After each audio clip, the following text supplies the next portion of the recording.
आज मेजॉरिटी करवा रहे हैं, ठीक है रे, टाइप्स ऑफ मेजॉरिटी, जो उसके साथ मेजॉरिटी सुनो, अभी अमेंडमेंट नहीं पढ़ा रहा, मेजॉरिटी पढ़ा रहा हूं, राइट। मेजॉरिटी अलग अलग पार्लियामेंट में। Number one is simple majority. क्या? Number one is simple majority. Simple majority समझ आएगी रे?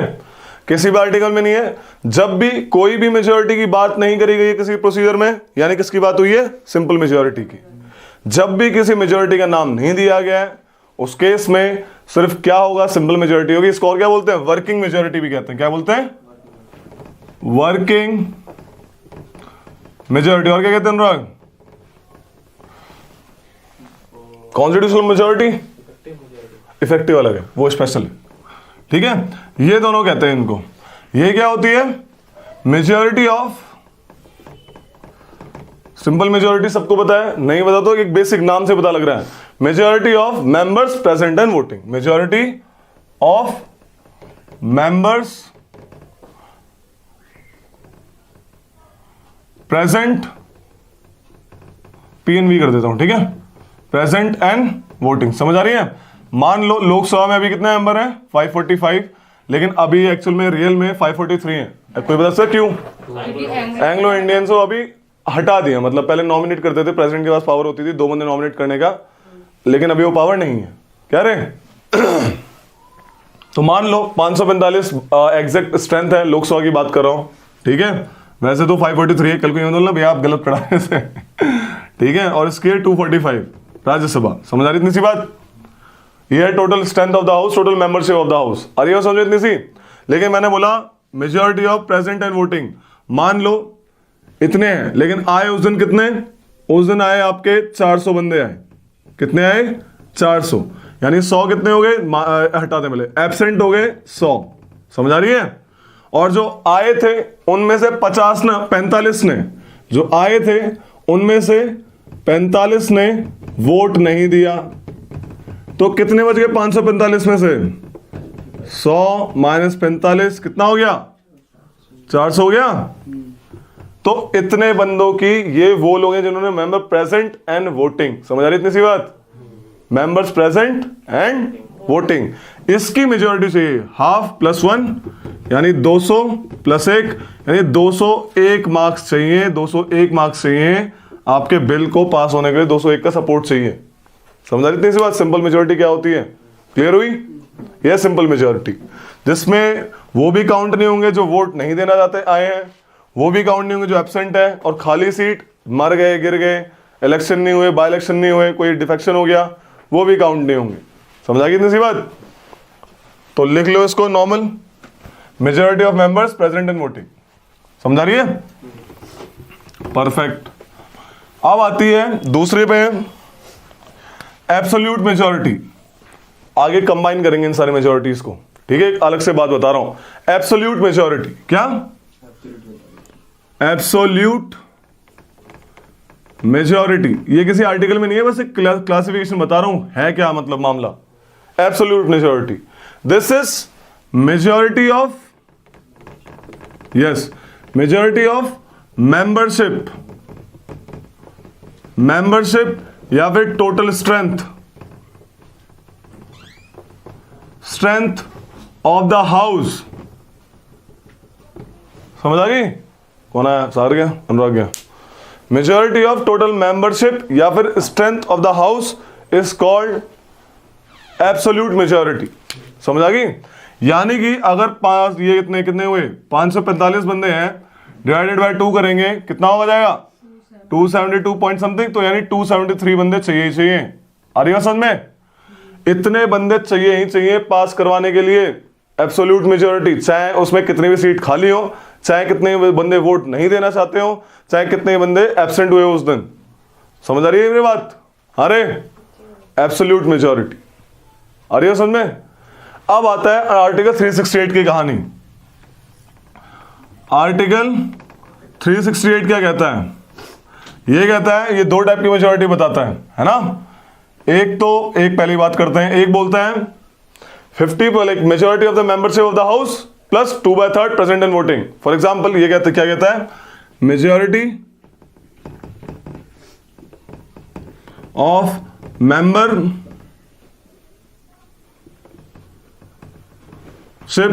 Of the house plus majority of two third चाहिए बंदे ऑफ प्रेजेंट एंड वोटिंग। मान लो, यानी एक क्राइटेरिया क्या है, एब्सोल्यूट मेजॉरिटी चाहिए, पहली चीज तो है ना। बिल को कॉन्स्टिट्यूएंट अमेंडमेंट बिल को लाने के लिए एब्सोल्यूट मेजॉरिटी चाहिए, यानी 273 बंदे चाहिए।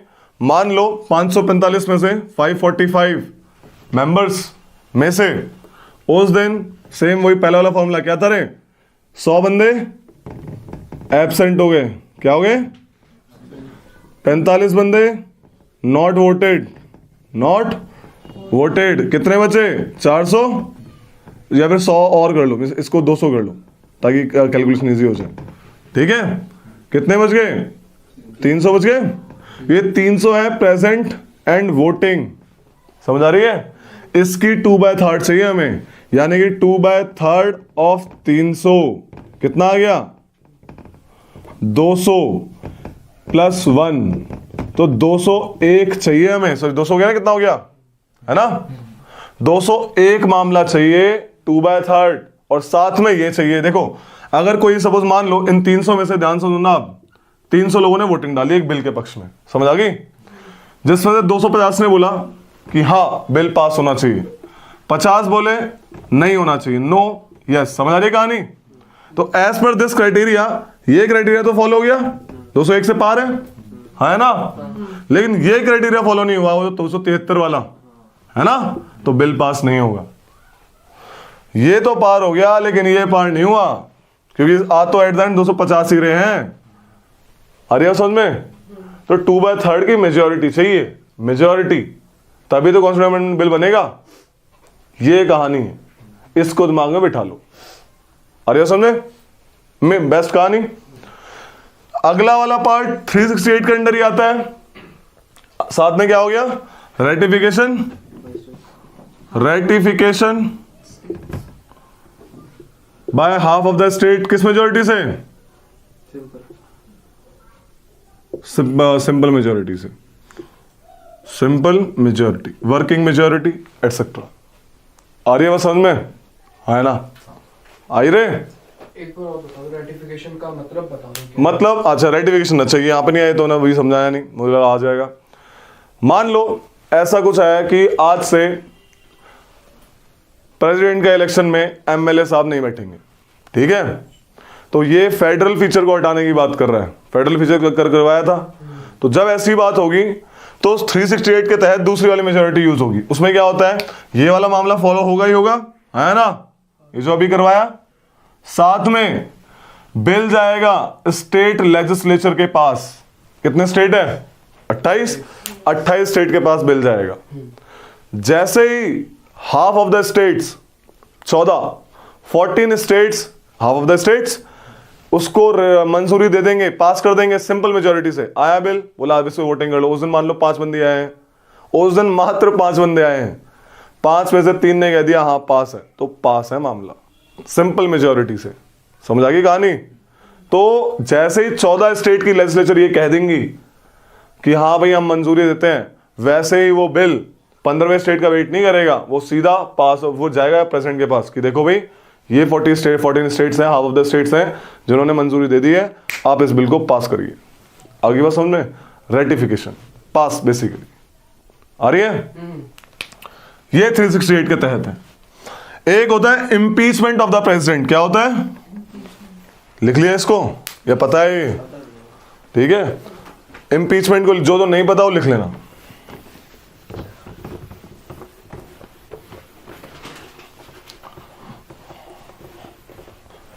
इम्पीचमेंट ऑफ द प्रेसिडेंट, ये होती है आर्टिकल 61 के तहत की मेजॉरिटी। मैंने बताया था इम्पीचमेंट करना बहुत खतरनाक काम है प्रेसिडेंट का, तो खतरनाक की मेजॉरिटी चाहिए।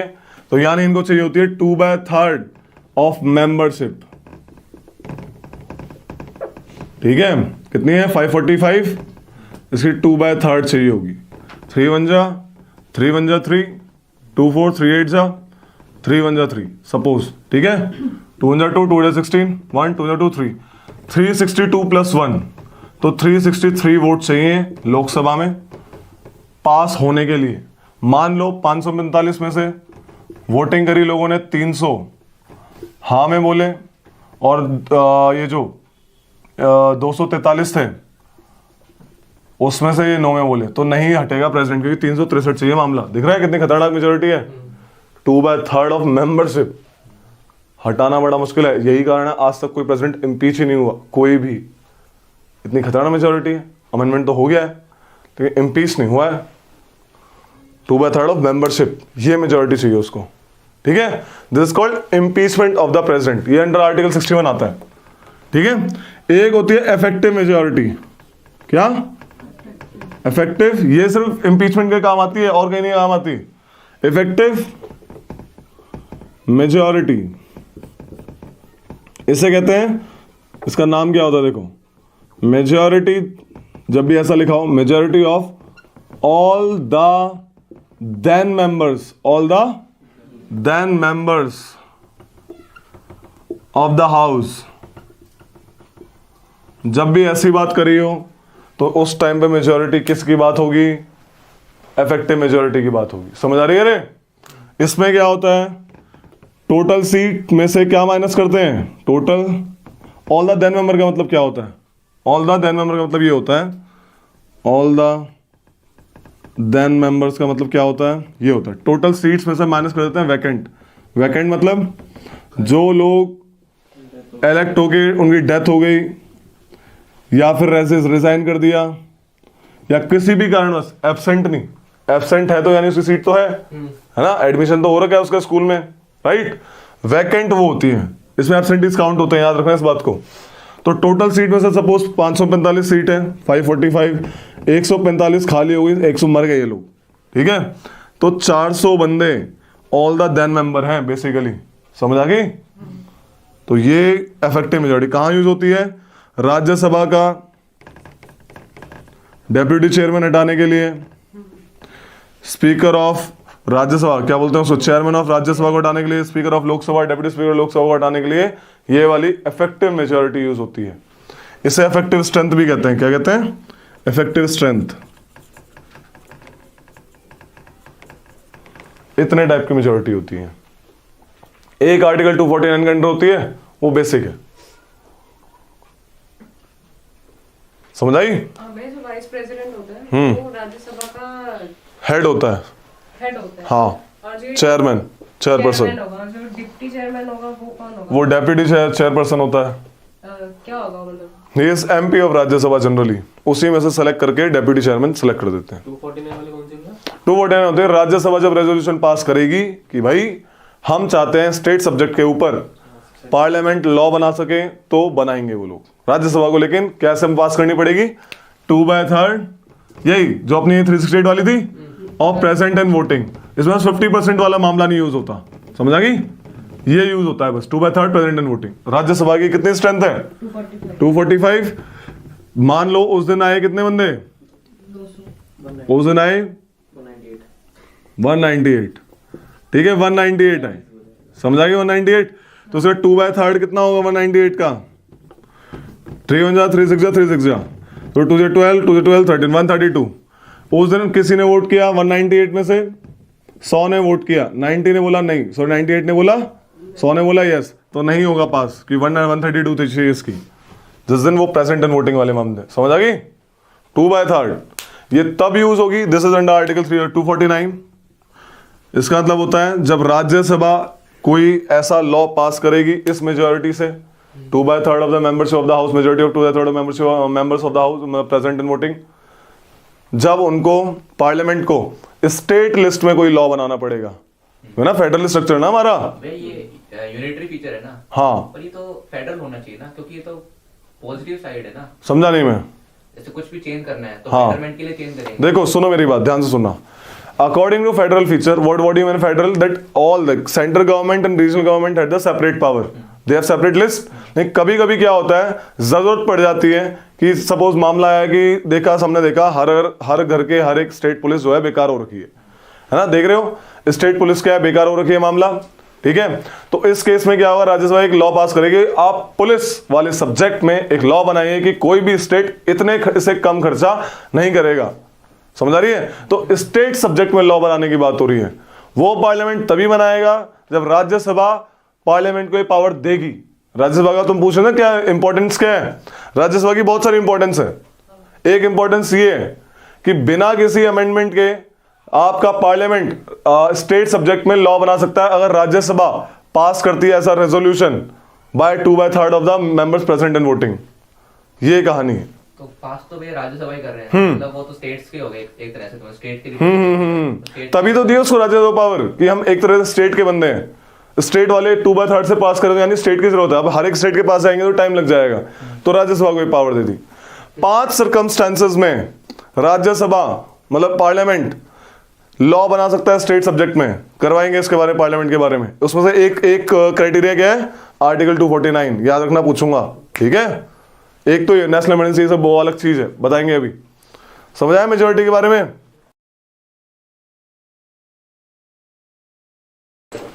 तो आज का टॉपिक है इमरजेंसी।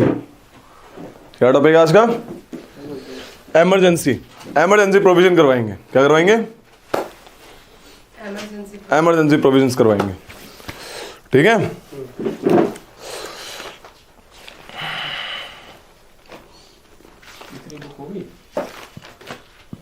पढ़ते हो नहीं हो, इमरजेंसी प्रोविजंस, ओके।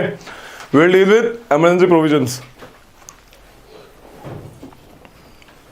इमरजेंसी क्या है, देखो यार, इमरजेंसी प्रोविजंस जानबूझ कर डाले गए हैं हमारे कॉन्स्टिट्यूशन में ताकि कभी भी ऐसी सिचुएशन आए जब कंट्री का कॉन्स्टिट्यूशन खतरे में हो, कंट्री खतरे में हो, ठीक है, दिक्कत हो, एक इमरजेंसी सिचुएशन हो जिससे भारत की एकता और अखंडता टूटने का डर हो, तब इमरजेंसी प्रोविजंस यूज करे जाते हैं। फाइनेंशियल खतरा हो, ठीक है, जैसे क्राइसिस हुए थे 1991, क्या हुए थे, रिजर्व नहीं बचे थे हमारे पास। नहीं वो तो 1990 में। शांत कैसे हो गए, अचानक से आवाज उठती है फिर चुप हो जाते हो। हाँ बोलो। ओपन इकोनॉमी नहीं थी तो रिजर्व्स खत्म हो गए थे हमारे पास, बहुत कम हो गए थे, लाइक 10-12 डेज के बचे थे। उससे करेंसी गिर गई थी, वहाँ फेमाइन भी आ गया था, फूड शॉर्टेज थी।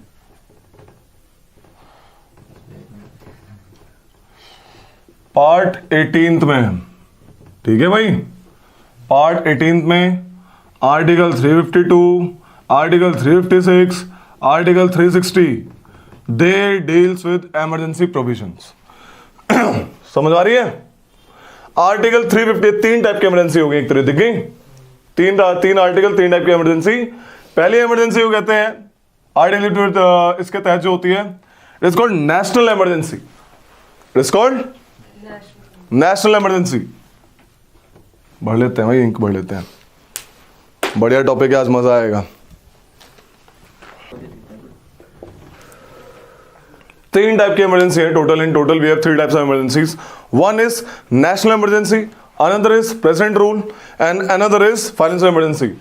जो क्वेश्चन आते हैं सीडीएस में, जो सीडीएस में क्वेश्चन आते हैं वो मेनली किस पे आते हैं कि भाई ये इमरजेंसी लगाता कौन है, ठीक है, इसको लगाने के प्रोविजंस क्या है, जब ये इमरजेंसी लगती है क्या क्या बदलता है, कौन सा स्ट्रक्चर बदलता है हमारे कॉन्स्टिट्यूशन में, हमारे सेंटर और स्टेट में जो पावर्स होती हैं, centre state powers, executive relation, legislative relation, financial relation, क्या चेंज आता है, क्या फंडामेंटल राइट पे इफेक्ट पड़ता है, और पड़ता है तो कितना पड़ता है, ये आपके क्वेश्चन आते हैं सीडीएस में। डिक्टो छपा छपाया मामला आता है, डिक्टो एकदम, यहां से कॉपी करेंगे और छाप देंगे। बहुत इजी है, बहुत अच्छा प्रोविजन है। वर्ल्ड की किसी भी डेमोक्रेसी में ऐसा प्रोविजन कॉन्स्टिट्यूशन का पार्ट नहीं बनाया, हमने बनाया, हमने बनाया, ठीक है। बढ़िया चीज एकदम कि भाई कोई भी अचानक सिचुएशन आए तो फटाक से उसको हैंडल कर लो। क्या जरूरत थी बनाने की इसकी, ताकि एकता और अखंडता बरकरार रहे, ठीक है। कोई ऐसा कॉन्स्टिट्यूशनल अमेंडमेंट ना करना पड़े कि हमारा फेडरल स्ट्रक्चर को यूनिटरी बना दें एक बार में। यूनिटरी बन जाए तो सेंटर पावरफुल हो जाए और सारी सिचुएशन टैकल कर लेगा।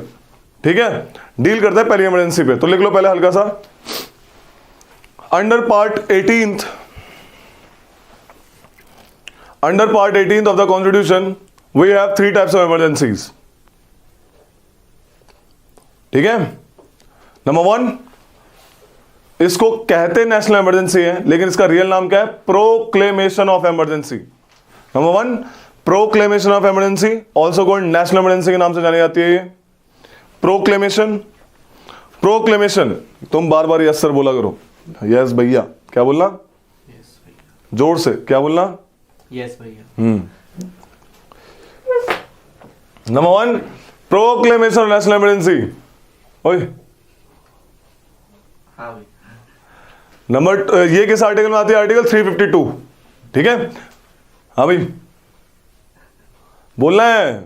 हाँ भैया। Under article 352 this national proclamation of national emergency came. ठीक है, हाँ भैया। Then article 356 came, it is called presidential rule. बिना बोले बोलना है, जल्दी जल्दी। क्या? हाँ भैया। हाँ, अंडर आर्टिकल 356 हाँ। नेशनल प्रेसिडेंशियल रूल केम। ठीक है, प्रेसिडेंशियल रूल, इसको और क्या कहते हैं? स्टेट इमरजेंसी भी कहते हैं इसको। लिख लो, ऑल्सो कॉल्ड हाँ। State emergency, also called constitutional emergency. क्या इमरजेंसी होती नहीं है वैसे, ये प्रेसिडेंट रूल होता है। बताएंगे क्यों कहते हैं इसको president rule? Will let you know, will let you know. Presidential rule, state हाँ जी हाँ जी। कॉन्स्टिट्यूशनल, हाँ भैया तो बोल रहे हो तुम, क्या सुना? प्रेसिडेंशियल रूल, स्टेट इमरजेंसी और कॉन्स्टिट्यूशनल इमरजेंसी एक ही बात है। देन आर्टिकल 360 फाइनेंशियल इमरजेंसी, आज तक नहीं लगी। बेशक फाइनेंशियल क्राइसिस आए थे लेकिन लगी नहीं आज तक। ठीक है भाई,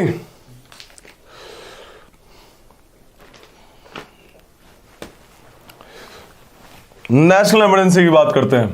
ठीक है, सबसे पहले बात करेंगे under article 352 national emergency.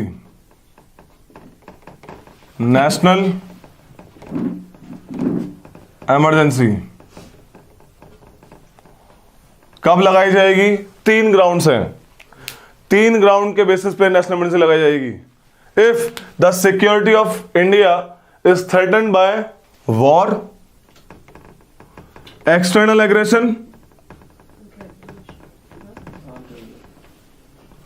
External and armed rebellion. ठीक है, if the security of India is threatened by 3 provisions, that is war, external aggression, armed rebellion, then president can declare the national emergency on the above 3 grounds.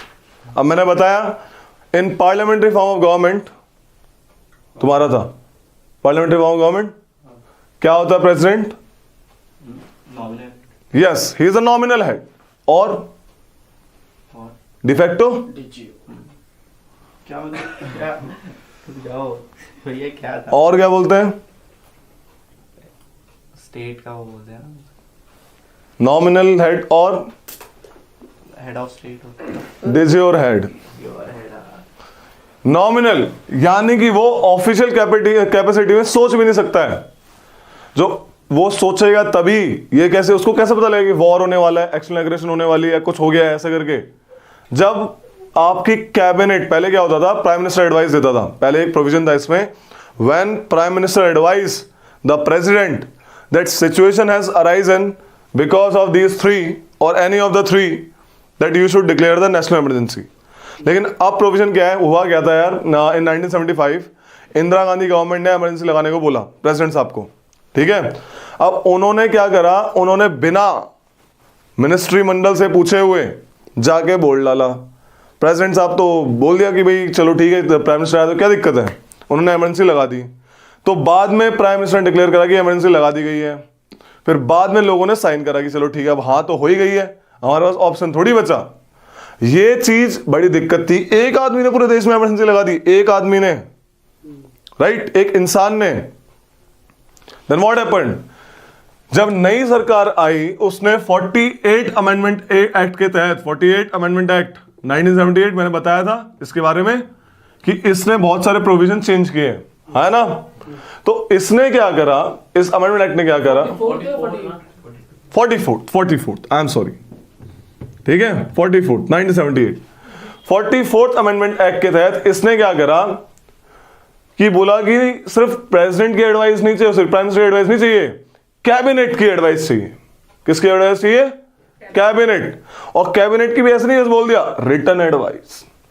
President साहब, क्या president साहब emergency तभी लगाएंगे जब PM plus cabinet आएगी क्या लेके, written letter, written advice, written में लिख के देगी क्या कि भाई इनमें से कोई एक सिचुएशन अराइज हो चुकी है कि आप जो है इमरजेंसी लगा दो, कैबिनेट के एडवाइस से, कि PM is also part of cabinet, तो पीएम हटा ही लो।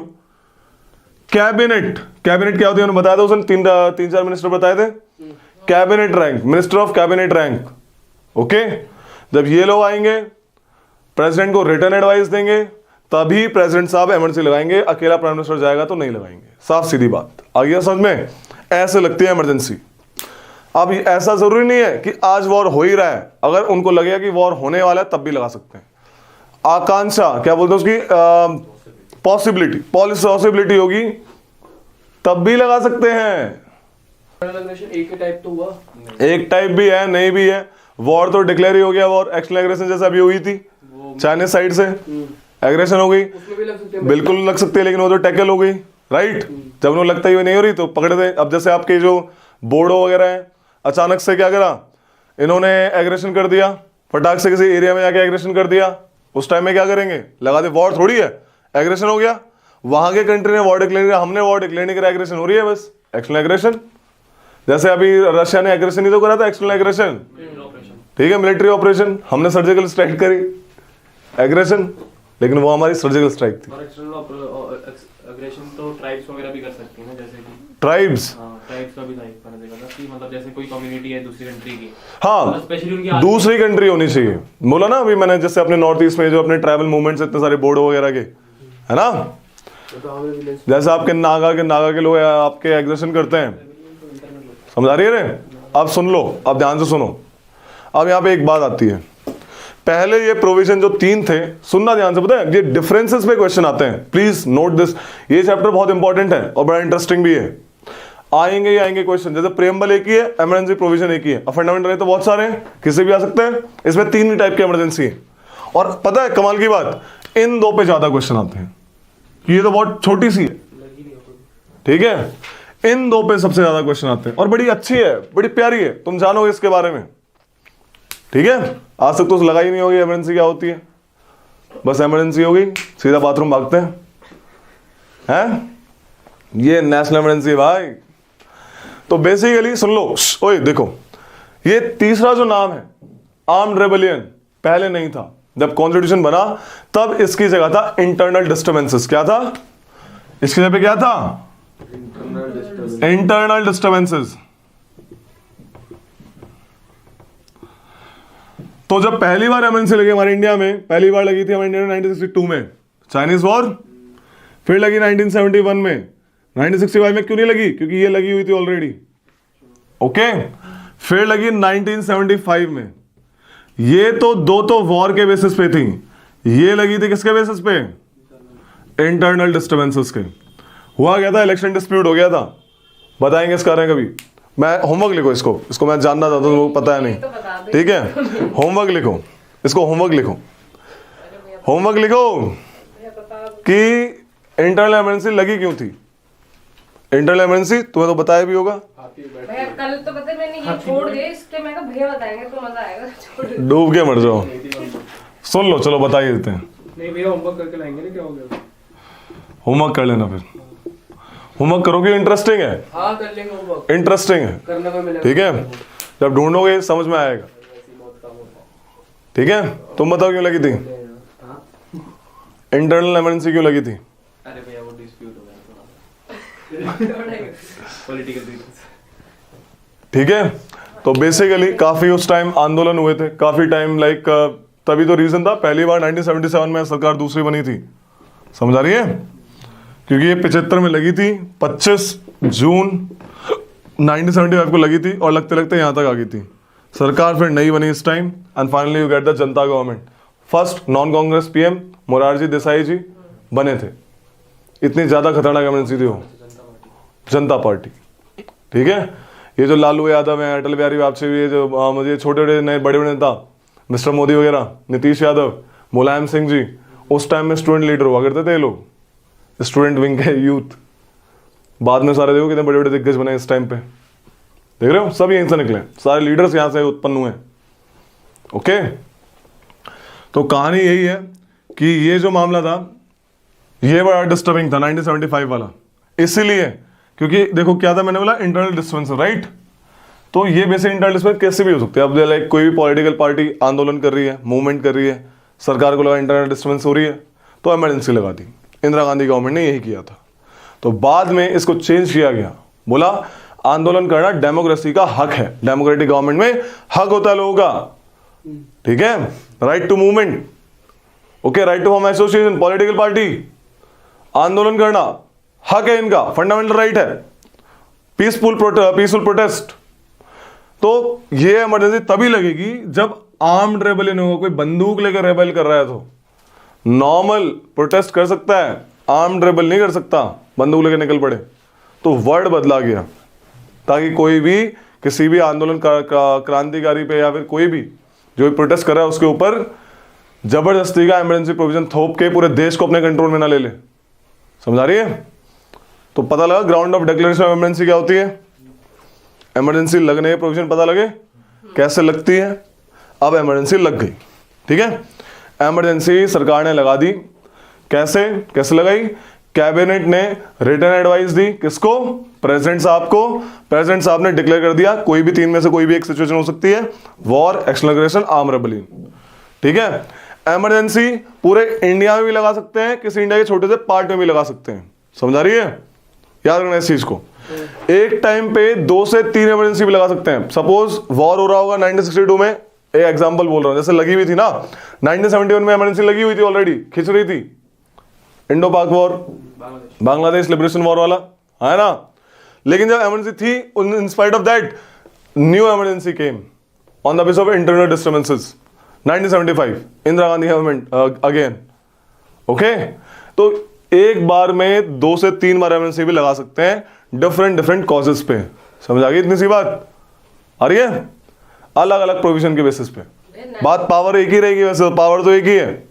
नेशनल इमरजेंसी पूरे देश पे लगेगी या यही बोला, पूरे देश में भी लगा सकते हैं, किसी देश के एक छोटे से पार्ट में भी लगा सकते हैं, ठीक है, वो सेंटर के ऊपर है, उनकी मर्जी।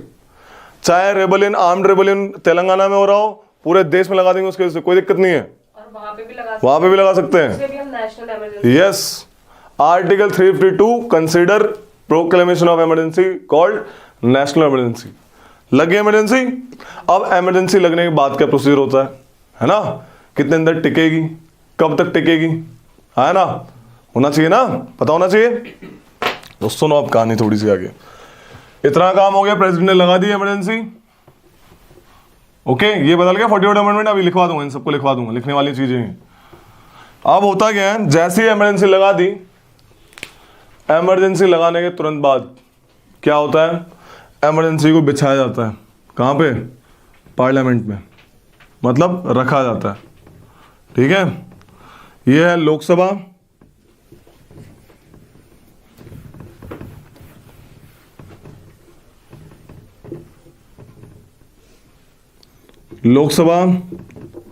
राज्यसभा। इमरजेंसी को रखा गया, लोकसभा में इमरजेंसी आई। प्रोविजन है हर एक हाउस इमरजेंसी को पास करेगा स्पेशल मेजॉरिटी से। कौन सी वाली? वही वाली जो पहले वाली थी, जो अभी तक सीखी तुम लोगों ने, 50%, मतलब वही majority of the total membership, है ना, यानी absolute majority plus 2/3 member present and voting. समझ आ गई? इस मेजॉरिटी से पास करेगी लोकसभा भी राज्यसभा भी। कब? कितने टाइम पीरियड में? लगने के बाद। लग गई ना इमरजेंसी, इमरजेंसी लग गई, ऑर्डर आया, लोकसभा में रखा गया कि भाई इमरजेंसी लग दी है, इसको अप्रूव करो, अप्रूव करो इसको, इमरजेंसी लगी हुई है। कितना टाइम पीरियड? 30 डेज के अंदर अंदर, 1 मंथ कह सकते हैं, विद इन 1 मंथ। 1 मंथ के अंडर ये जो इमरजेंसी लगी है, अगर लोकसभा ने अप्रूव कर दी, इन दोनों ने अप्रूव कर दी स्पेशल मेजोरिटी से, कोई जॉइंट सीटिंग नहीं होती इसमें, नो जॉइंट सीटिंग, कर दी तो ही इमरजेंसी कंटिन्यू रहेगी, वरना 1 मंथ के बाद इमरजेंसी अपने आप हट जाएगी। समझ आ रही है? तो लोकसभा को अप्रूव करनी पड़ेगी। समझ आ रही है? ये समझने वाली बात है, जहां ना लगे डाउट लगे रोक देना। सेम काम ये करेंगे। अब एक और केस, 1 महीने के अंदर अंदर। समझ आ रही है? अगर इन्होंने कर दी तो जब सपोज इन्होंने अप्रूव कर दी, साइन हो गए, तो इमरजेंसी चलेगी कितने महीने तक? 6 महीने तक। कितने महीने तक? 6 मंथ तक चलेगी। अगले 6 महीने बाद सेम प्रोसीजर, फिर अप्रूव करेंगे ये लोग। ठीक है? ऐसे 6-6 महीने करके कितनी बार भी इमरजेंसी को बढ़ा सकते हैं आगे तक, unlimited indefinite period of time. 6-6 महीने। जब कॉन्स्टिट्यूशन बना था तब 1 साल का प्रोविजन था, 1-1 साल पे कितने बढ़ाओ। अब ऐसा नहीं। ठीक है? समझ आ रही नहीं आ रही? एक और चीज, जब कॉन्स्टिट्यूशन बना था तब ये 2 महीने थे, कहां गया? 1 मंथ था ना ये 2 मंथ का टाइम गैप था। ठीक है? 2 मंथ का टाइम गैप था। आ रही है समझे? ये कहानी। अब आ गई बात यहां पे, मान लो इस 1 महीने के अंदर, 1 महीने में जब वो इमरजेंसी पेश हो रही थी अप्रूव होने के लिए, लोकसभा गिर गई, लोकसभा का रेजोल्यूशन हो गया, मतलब कि डिसॉल्व हो गई। पीएम ने बोला, या फिर मुझे नो कॉन्फिडेंस मोशन पास हो गया, इस बीच सरकार गई, यानी वहां के मेंबर्स भी खत्म, इलेक्शन हो जाएंगे, है ना? तो उस टाइम बोलते हैं कि राज्यसभा कभी डिसॉल्व नहीं, उसका Rajya Sabha is non dissolving house, never, कि उसके बंदे हर 2 साल बाद रिटायर होते हैं, तो कुछ मेंबर रहते हैं हमेशा, never dissolving house Rajya Sabha. Lok Sabha हो सकता है, ठीक है? कभी सुना राज्यसभा के मेंबर सारे खत्म हो गए? नो, लोकसभा के इलेक्शन आते हैं बार बार 5 साल में, राज्यसभा के हर 2 साल में आते हैं। ठीक है? अब सुनना ध्यान से, ये नॉन डिसॉल्विंग हाउस है, कभी खत्म नहीं होता, ये हर 5 साल में नया इलेक्शन मांगता है। ठीक है?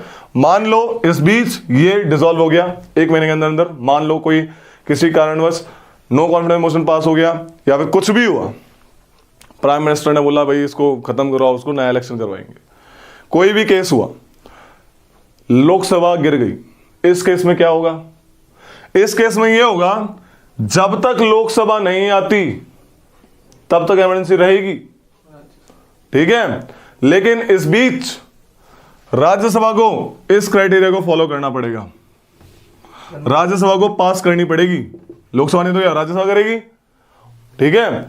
अब लोकसभा आई कब? सभी सपोज 4 महीने बाद इलेक्शन हो गया है, जैसे ही लोकसभा फर्स्ट सीटिंग पे बैठेगी, क्या फर्स्ट सीटिंग पे बैठेगी, उसको अप्रूव करना पड़ेगा 30 दिन के अंदर अंदर, 30 डेज, यहां पे 30 डेज वाला मामला है, तभी वो फिर 6 महीने के लिए चल पाएगी, तब से फिर 6 महीने देखेंगे वो लोग। आया समझ में? ठीक है? मतलब डिनाई का ऑप्शन नहीं है, डिनाई का नहीं है, उसको करना ही पड़ेगा, नहीं करा तो खत्म इमरजेंसी। समझ आ गई? 1 महीना चलेगी फिर इमरजेंसी, अगर इन्होंने अप्रूव नहीं करा तो सिर्फ इमरजेंसी। अगर राज्यसभा ने अप्रूव नहीं करा, अगर लोकसभा गई हुई है तो चलेगी नहीं, फिर वो 1 महीने में खत्म हो जाएगी। Provided in mean time, yes, in mean time जब तक लोकसभा नहीं आती, राज्यसभा को अप्रूव करना पड़ेगा, तब ये इमरजेंसी चल पाएगी। अगर राज्यसभा नहीं करती तब भी खत्म हो जाएगी। और मान लो राज्यसभा ने कर दिया, लोकसभा नहीं आई, उसने अगले 30 दिन के अंदर उसको अप्रूव नहीं किया, इमरजेंसी खत्म। समझ हो रही है? एक बार अब अप्रूव कर दिया, इमरजेंसी लग गई 6 महीने के लिए। आ रही है समझ में? नहीं आ रही है? आ गई? अगले 6 महीने पे, 6 महीने खत्म होने से पहले उनको फिर से अप्रूव करना पड़ेगा, सेम प्रोसीजर। ठीक है? सेम प्रोसीजर, ये वाला, ये वाला नहीं रिपीट होगा, ये तो लग गई एक बार, अप्रूवल का रिपीट होता है, ऐसे रिपीट होती रहेगी 6-6 महीने पे, इंडेफिनाइट पीरियड ऑफ टाइम। ये स्पेशल मेजोरिटी है, यहाँ पे पहले सिंपल मेजोरिटी लगता था, 44th ने चेंज कर दिया, स्पेशल मेजोरिटी बोला। ठीक है? ये होगी लगने के प्रोसीजर। हटेगी कैसे? 2 तरीके से हटती है, 2 तरीके से हटती है इमरजेंसी। पहला तरीका, प्रेसिडेंट जब चाहे हटा सकते हैं, जैसे डिक्लेयर किया लगाने का, वैसे डिक्लेयर कर सकते हैं हटाने का, कभी भी, एनी टाइम हटा दी।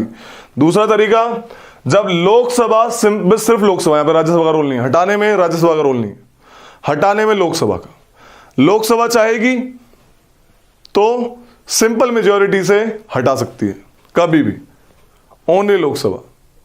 ये पता है, ये भी 44th अमेंडमेंट से आया है। पहले सिर्फ प्रेसिडेंट ही हटा सकते थे, अब बोला मिनिस्ट्री तो कुछ भी करेगी ऐसे, तो एक नया प्रोविजन लाओ।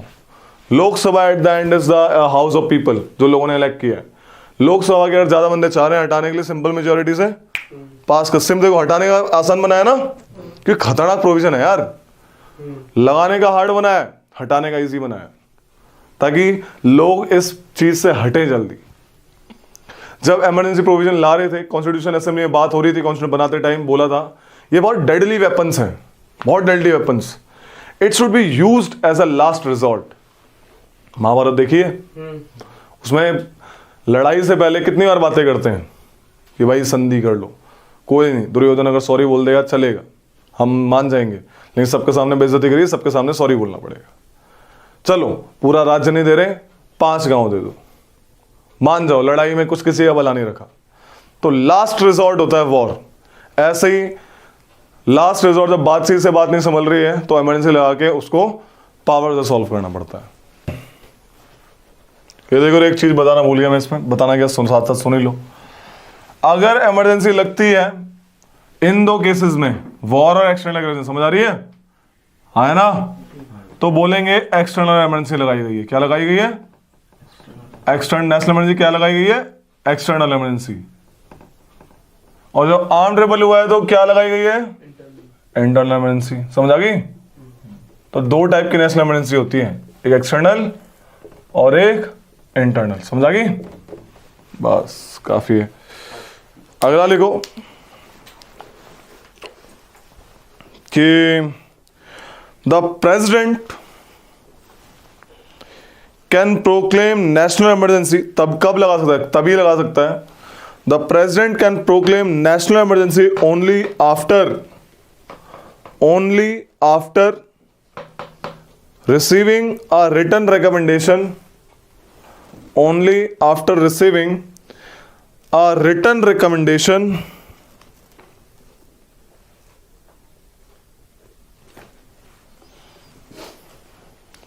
from the cabinet. Good. From the cabinet. अगर प्राइम मिनिस्टर अकेला लेके जाएगा तो नहीं मिलेगी। ठीक है, कि देखो मैंने रिटर्न दी है, बोला बाकियों के साइन कहाँ है। ठीक है,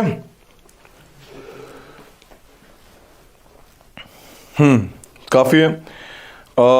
लिखो अब, हेडिंग डालो इसमें, parliamentary approval and duration. National emergency में सब हेडिंग डालो, पार्लियामेंट्री अप्रूवल एंड ड्यूरेशन। लग गई? समझ आ गया? अप्रूवल और ड्यूरेशन लिख लो कि the proclamation of emergency must be, the proclamation of emergency must be approved by both the House of Parliament within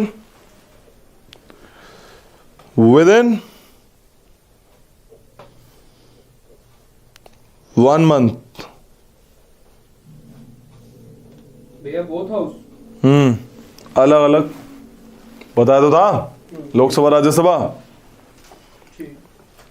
1 month from the date of issue, from the date of its issue.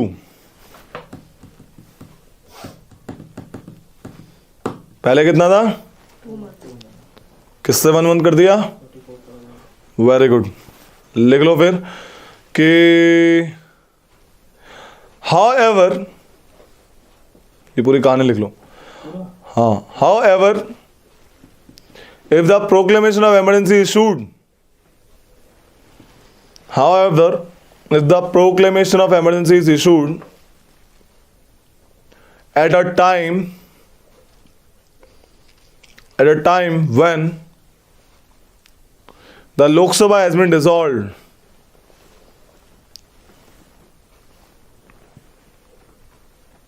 or the dissolution of Lok Sabha takes place और the dissolution of Lok Sabha has been takes place, लिखो, नहीं और भी लिखो, और the dissolution of Lok Sabha takes place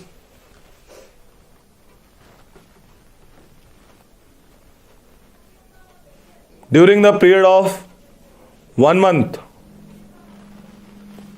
takes place during the period of 1 month without approving the proclamation, without approving the proclamation, then the proclamation, without approving the proclamation, वही emergency हो, approve नहीं करा, dissolve हो गई, then the proclamation, then the proclamation, लिख दिया, good, जल्दी जल्दी लिखो,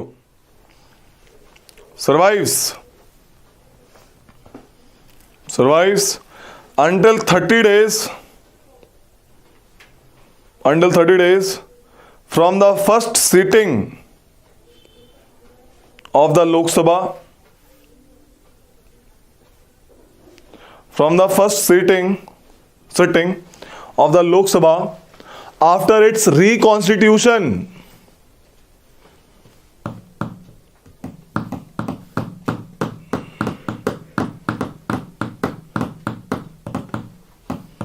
Provided that the Rajya Sabha has in meantime approved it. Provided that the Rajya Sabha in the meantime approved it. बताया था ना, राज्य अप्रूव करेगी. अब लिख लो अगली कहानी. Once approved by the parliament, it continues for the 6 months, and approved by parliament. it continues for the mapping करा दे. for the 6 month, for the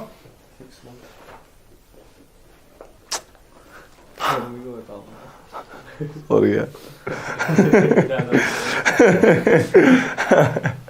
Once approved by the parliament, it continues for the 6 months. हम सपने में आए थे मेरे.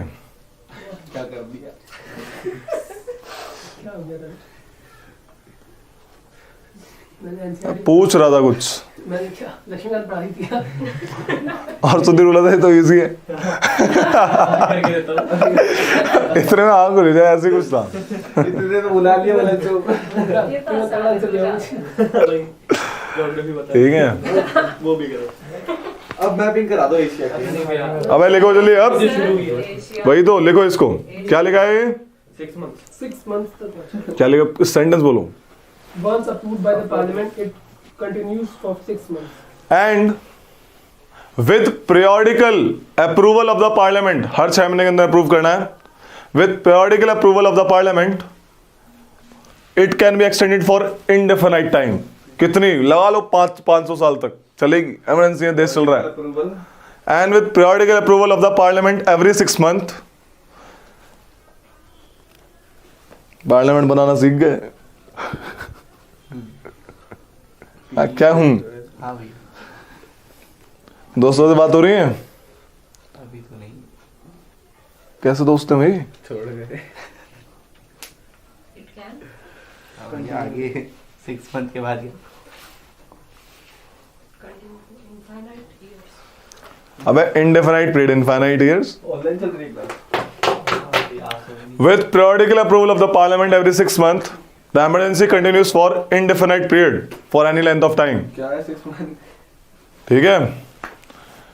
With periodical approval of the parliament every 6 months, the emergency continues for indefinite period for any length of time. समझ आ रही है कहानी?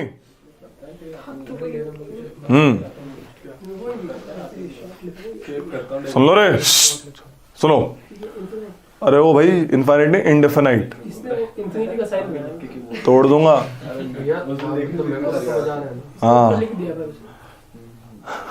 लिखो लिखो अब इसमें पहले क्या होता था, एक बार अप्रूवल मिल गया फिर एग्जीक्यूटिव कितने टाइम के लिए भी चाह सकती थी कि भाई लगा के रखो, बार बार अप्रूवल की जरूरत नहीं पड़ती थी। एग्जीक्यूटिव का मन है कब तक लगाए, ठीक है। लिखो for approval both houses required special majority. For approval both houses required special majority, लिख लो, पता है तो, that is absolute plus 2/3 present in voting.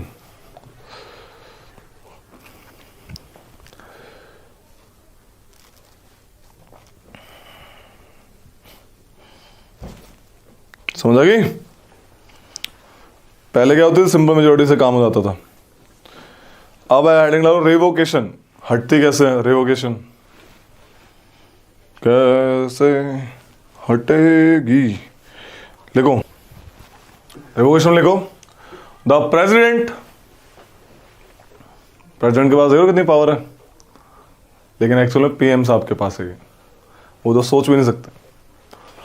President bye subsequent proclamation, मतलब किसी अलग प्रोक्लेमेशन से, president can remove it any time, आसान शब्द।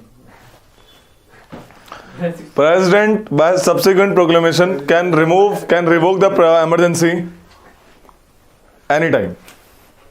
मैं आसान शब्दों में लिखूंगा तो बुक वाला मत लिखो। ठीक है, ठीक है। सेकंड, एक तो एक सही हटा सकते हैं। The second case, if Lok Sabha, पहला तरीका।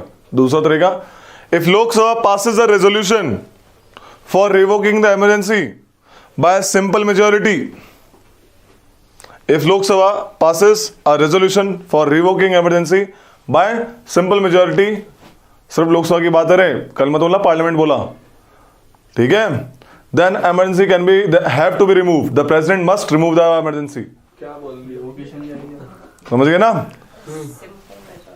या रिवोकेशन क्या है क्या?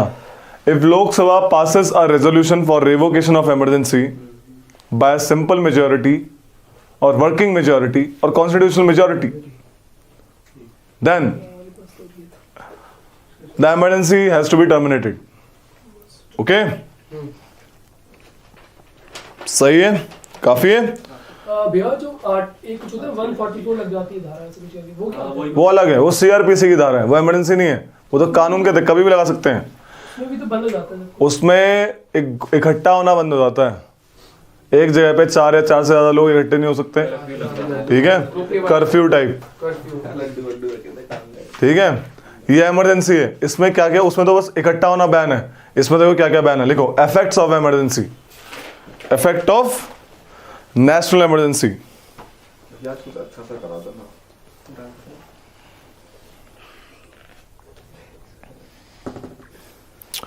3 टाइप के इफेक्ट हैं, ठीक है। नंबर 1 लिखो, effect on centre state relation, effect on centre state relation, effect on centre state relation. अच्छा, मिस्ट्री को बुला रही है। इफेक्ट ऑन, अगला लिखो इफेक्ट ऑन, इसके अंदर कुछ नहीं लिखना, नहीं, life of Lok Sabha and Rajya Sabha, लिखवाऊंगा नहीं, इसको बताऊंगा बस, लिखवाऊंगा फंडामेंटल राइट वाला।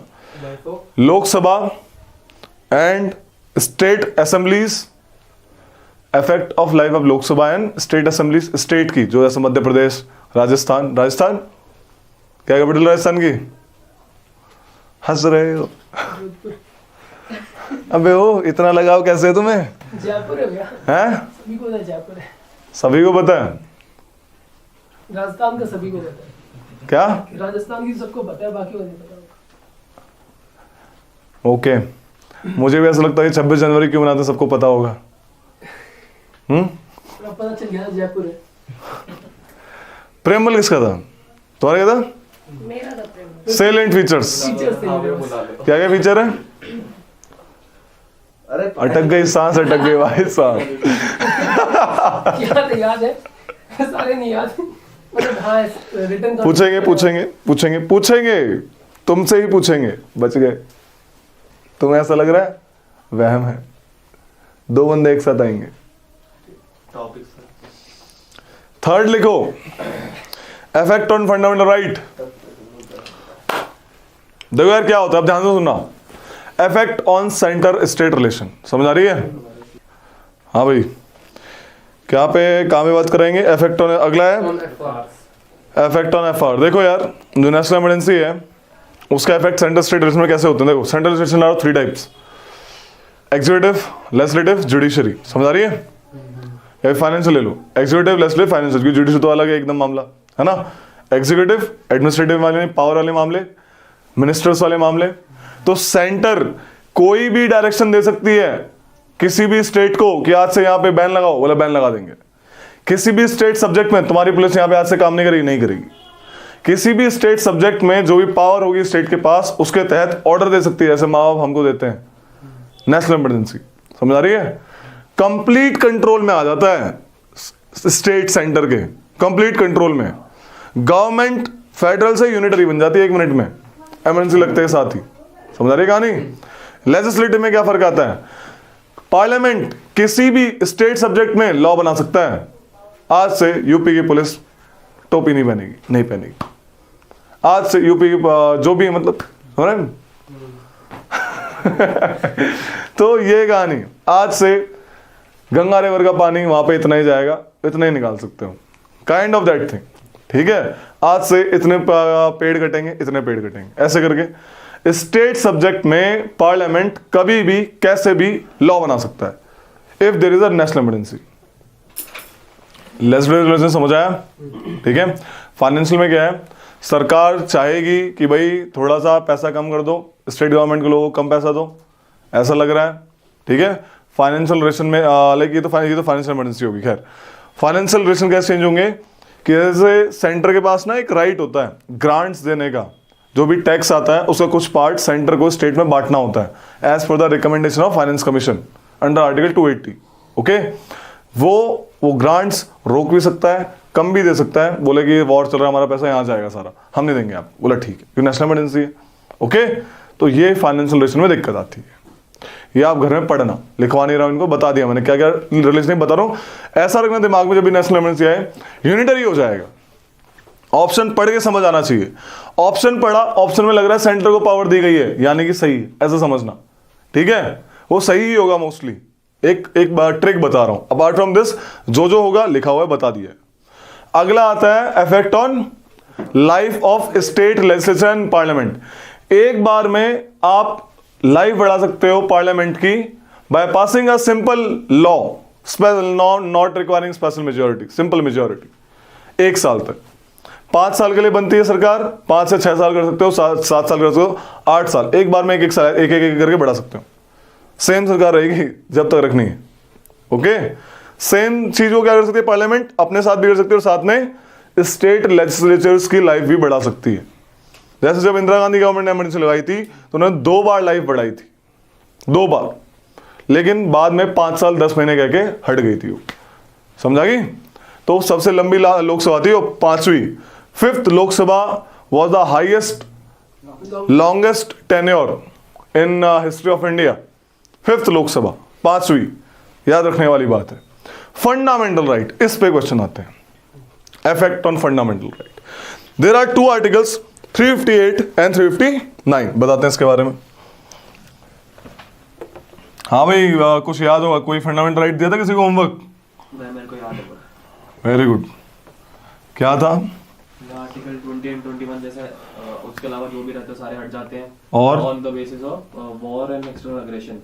Article Very good. 19 नहीं हटता है आर्म्ड रेबेलियन में, मतलब 3 टोटल 3 नहीं हटते आर्म्ड रेबेलियन में, 19, 20 and 21। Soon low, effect on fundamental right, 2 article है कॉन्स्टिट्यूशन में, आर्टिकल 358, आर्टिकल 359।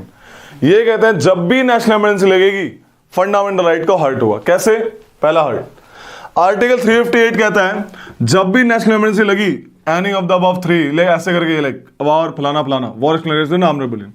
आर्टिकल 19 चला जाएगा बिना किसी डिक्लेरेशन के। नेशनल इमरजेंसी लगी, आपका आर्टिकल 19 खत्म, वेनिस्ड एकदम। क्या बात समझ आई? इस दौरान पार्लियामेंट इमरजेंसी के दौरान कोई भी ऐसा लॉ बना सकता है जो आपका राइट टू फ्रीडम छीने, फ्रीडम ऑफ आर्टिकल 19, 6 जो होते हैं, speech and expression, assembly, association, movement, residence and profession, समझ आ गई? ये 6 राइट आपके छीन सकता है पार्लियामेंट इस इमरजेंसी के दौरान, ऐसा लॉ बना के। सुप्रीम कोर्ट उसको नल एंड वॉइड नहीं करेगा कि भाई ये फंडामेंटल राइट को हर्ट कर रहा है, समझ आ रही है? अंडर आर्टिकल 13 नहीं करेगा क्योंकि इमरजेंसी के दौरान बना है। लेकिन इसके लिए एक प्रोविजन आया, 44th अमेंडमेंट एक्ट ने दिया। क्या बोला कि भाई ये तभी जाएगा जब इमरजेंसी इन 2 केसेस में लगेगी।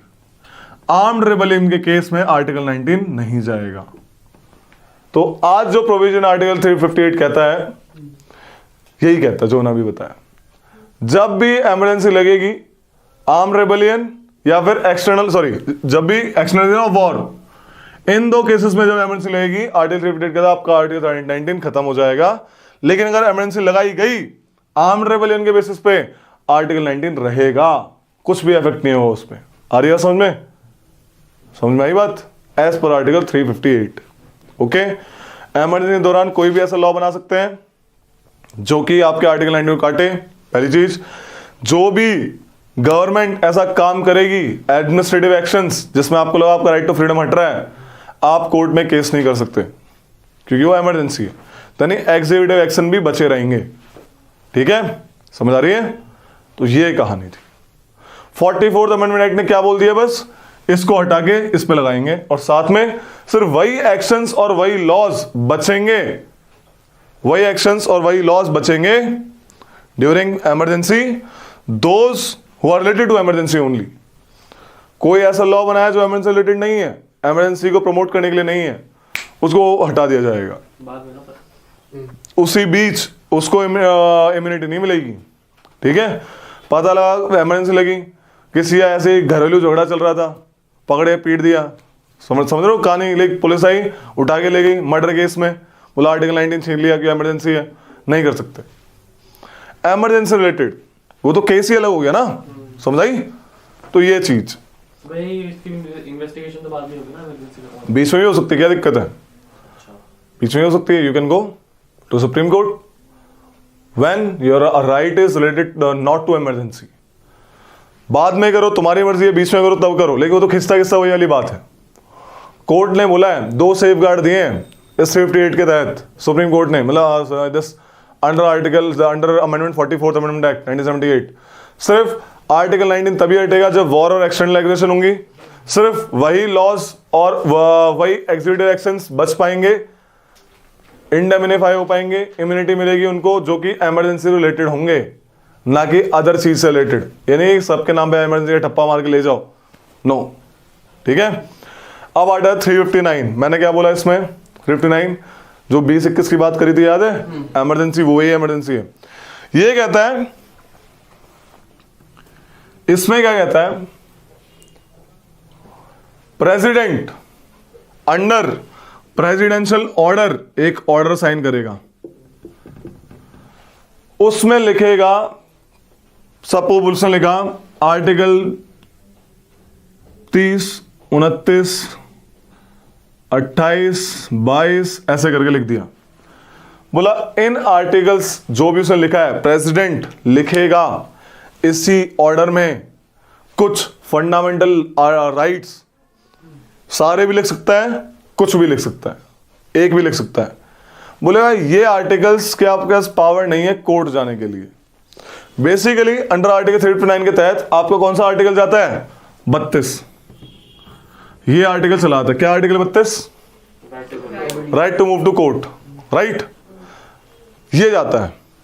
यानी मान लो उसने लिखा था यहां पे आर्टिकल 21A, ये लिख दिया राइट टू एजुकेशन, बोला राइट टू एजुकेशन मेरे बच्चे को नहीं मिली, स्टेट ने डिनाई कर दिया।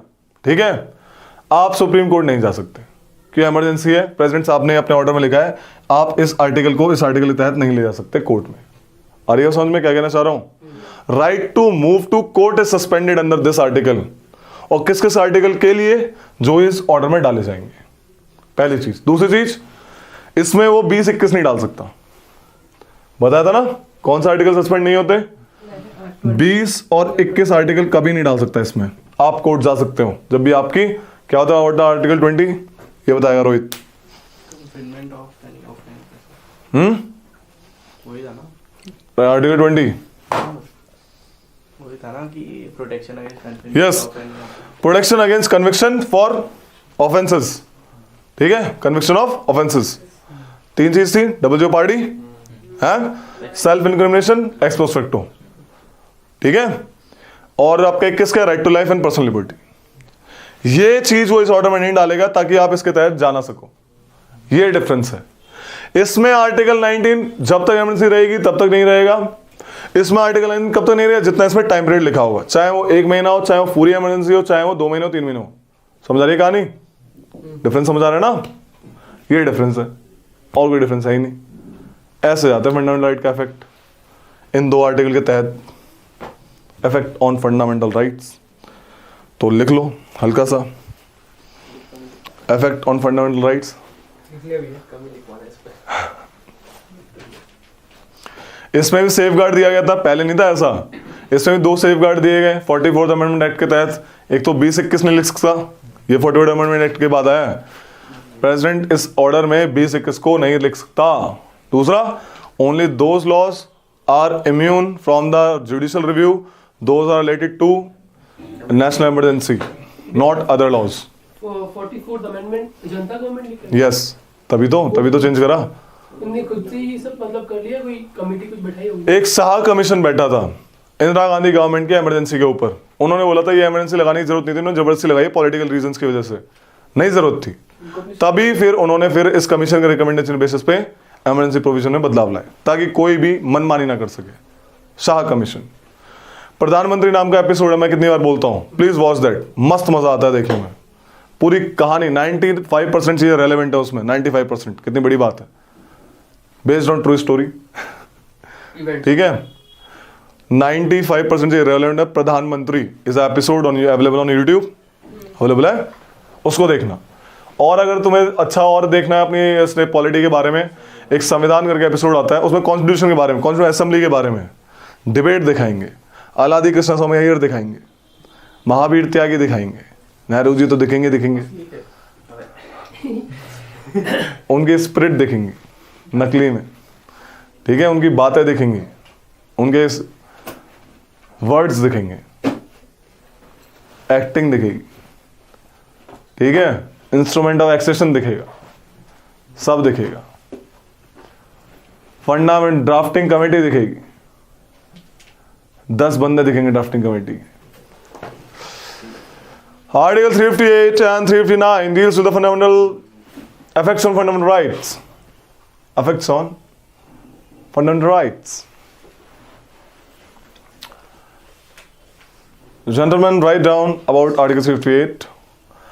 Under Article 358, वीडियो बंद करिए, हाँ तो प्रशांत को देखनी है। under Article 358,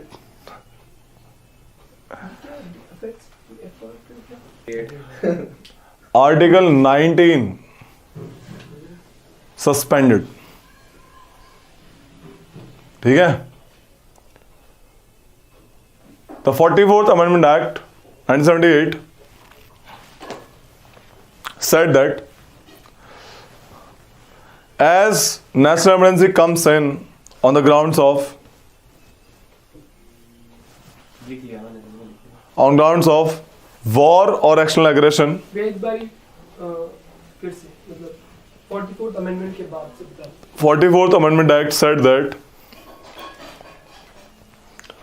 as national emergency came on the grounds of war or external aggression only, then fundamental right under Article 19 suspended. Okay?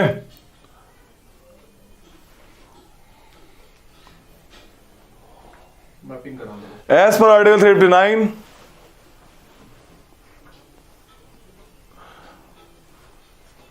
the President under presidential order can suspend right to move to court for some or all of the fundamental rights except क्या बोल दिया, right to move to court, right to move to court for some or all the fundamental rights except balance है zero for some or all of the fundamental rights except article 20 and 31 21 31 क्या है हाँ what is article 31 31 right to property हटा दिया good क्या fundamental right है legal right constitutional right है legal right है article is it a constitutional right और लीगल राइट लीगल राइट है इट्स बोथ जस्ट ये बोल होता है। अगला लिखो प्रेसिडेंशियल रूल प्रेसिडेंशियल रूल क्या बे जब मैंने पता बीपीएस की बड़ा अच्छे से प्रेसिडेंट रूल या फिर प्रेसिडेंट रूल लिखो अंडर आर्टिकल 356 ठीक है। अब एक आर्टिकल है भाई आर्टिकल 355 प्रेसिडेंट रूल लिखो। प्रेसिडेंट रूल देखो क्या है रे आपका जो आर्टिकल 355 है आर्टिकल 355 तुम लोग अपना अनऑफिशियल बना लो। आर्टिकल 355 कहता है सेंटर की जिम्मेदारी है माँ बाप की जिम्मेदारी है बच्चों में कैसे संस्कार आते हैं सेंटर की जिम्मेदारी है स्टेट कॉन्स्टिट्यूशन के हिसाब से चल रहा है या नहीं चल रहा समझ आ रही है। सेंटर की जिम्मेदारी है स्टेट की रक्षा करना in case of external aggression and all है ना जैसे उसमें हुआ यहाँ पे सेंटर की जिम्मेदारी है ये देखना कि स्टेट कॉन्स्टिट्यूशनल प्रोविजन के हिसाब से चल रहे हैं या नहीं चल रहे हैं। क्या स्टेट में कोई आतंकवादी संगठन तो नहीं पैदा हो रहा जो इंडिया के ऊपर लाइक मामला खराब करने के लिए खड़ा हो। एक बता रहा हूँ बस नॉर्मली क्या स्टेट गवर्नमेंट ऐसा तो नहीं कर रही कि कुछ ऐसा कुछ काम कर रही हो कि अनकॉन्स्टिट्यूशनल काम जो कॉन्स्टिट्यूशन के राइट्स के खिलाफ जा रहा हो आर्टिकल के खिलाफ जा रहा हो ऐसा तो नहीं कर रही कि भाई बोला है कि फंडामेंटल राइट होने चाहिए और हाई कोर्ट को हटाने का काम कर रही हो कुछ भी ऐसा ठीक है। सिटीजनशिप जैसे लॉ ये आपके राइट्स हैं ऐसा तो नहीं कि सिटीजनशिप दे रही हो जो आर्टिकल्स में है ही नहीं उनको भी दे रही हो जो बहुत पहले आए हैं पाकिस्तान या बांग्लादेश से काइंड ऑफ दैट थिंग। ये आर्टिकल सेंटर को राइट देता है कि ये देखने के लिए स्टेट जो है वो कॉन्स्टिट्यूशनल प्रोविजन के हिसाब से चल रहा नहीं चल रहा। जब भी सेंटर को ऐसा लगता है जैसे सेंटर कोई बात कही उसने ना मानी हो कॉन्स्टिट्यूशनल बात ये नहीं कुछ भी बोल दिया और वो नहीं करा तो उठा के पटक दो ठीक है।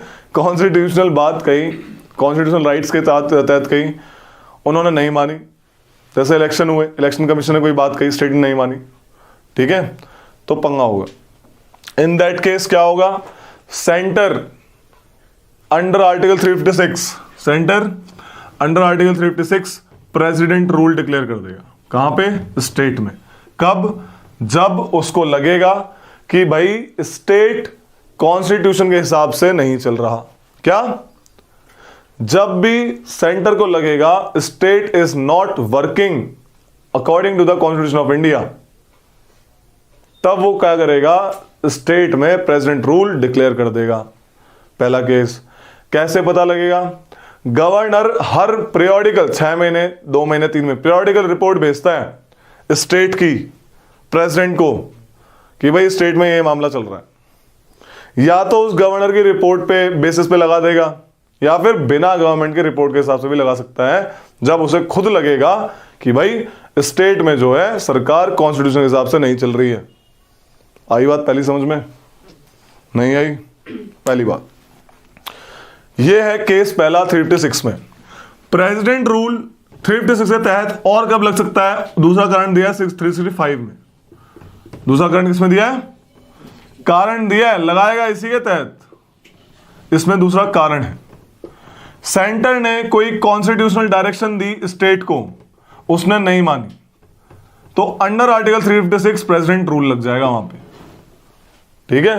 2 केसेस से प्रेसिडेंट रूल लगता है। क्यों बनाया प्रेसिडेंट रूल का कारण क्योंकि ऐसी ड्यूटी दी गई है सेंटर के पास चेक करने के लिए। इमरजेंसी प्रोविजन है ना। कौन रोकेगा अगर कोई कॉन्स्टिट्यूशन हिसाब से काम नहीं करेगा तो? सेंटर ही तो रोकेगा, तभी तो आपका अखंड भारत मेंटेन रहेगा। ठीक है, तो वही कहानी है, समझाया? तो लिख लो कि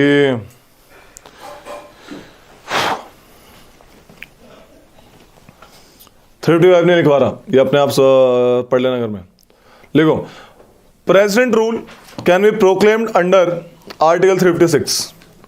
president rule can be proclaimed under article 356 on two grounds. One mentioned in 356 itself and another one is 365. Another one in 365. Present rule can be proclaimed under Article 356 on two grounds. पहला लिखो, under Article 356 President issue a proclamation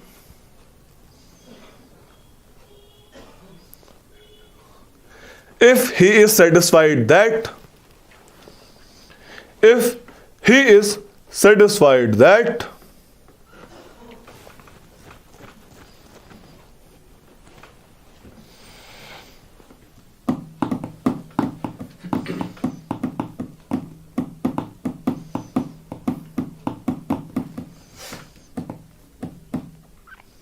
the government of state,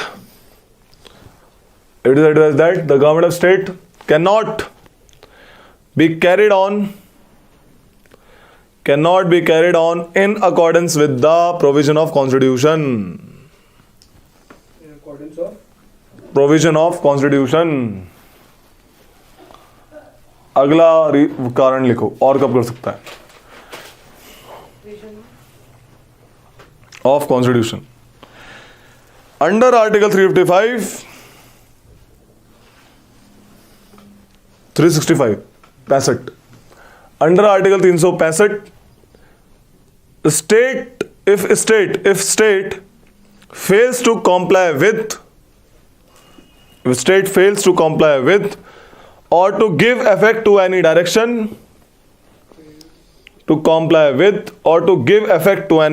from the center, centre की बात नहीं मानी, to any direction from the center, it will be lawful for the president, ये lawful होगा president के लिए, it will be Any direction.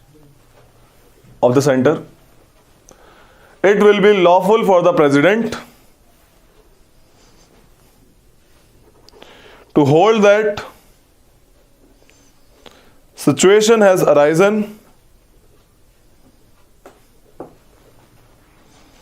that the government of a state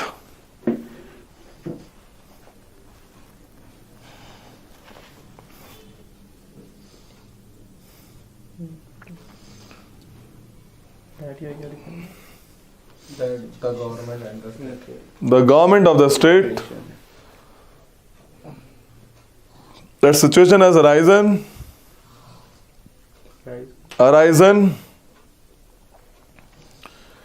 that government of the state is not working according to the constitution,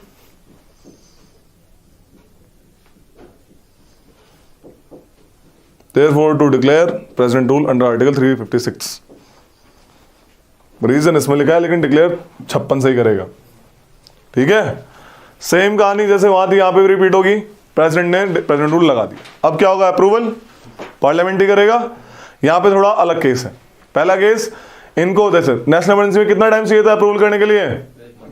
1 month, 1 month starting है 1 month, है ना। इनको चाहिए 2 month. यहां पे क्या चाहिए? 2 मंथ्स। क्या चाहिए? 2 मंथ्स। बीच में लोकसभा डिसॉल्व हो गई, वही काम सेम काम, प्रोवाइडेड 1 मंथ, फिर 1 मंथ चाहिए, फिर 30 डेज वाला। जैसे ही प्रेसिडेंट रूल लगा, पार्लियामेंट को अप्रूव करना होगा प्रेसिडेंट रूल 2 मंथ्स के अंदर। ठीक है, अगर इस बीच लोकसभा हो गई डिसॉल्व, राज्यसभा को करना पड़ेगा। और लोकसभा कब करेगी? जैसे ही फर्स्ट सिटिंग होगी 30 डेज के अंडर अंडर। समझ आ रही है कहानी? आ रही है कहानी समझ में? 30 डेज के अंडर अंडर कब आएगा? पहला टाइम 2 मंथ्स लोकसभा बैठी, अगर बीच में डिसॉल्व हो गई होगी तो 30 डेज। पहला काम एक बार लग गया 6 महीने तक चलेगा। कितने महीने तक? कौन सी मेजोरिटी चाहिए? सिंपल। प्रेसिडेंट रूल के लिए कौन चाहिए? सिंपल। आए दिन लगाते रहते हैं इसको, तो इतनी बार लगाया ना ये। ठीक है, पहली चीज 6 मंथ, 6 महीने करके मैक्सिमम 3 साल तक लग सकता है, इससे ज्यादा नहीं लगेगा। 3 years only, maximum 3 years only.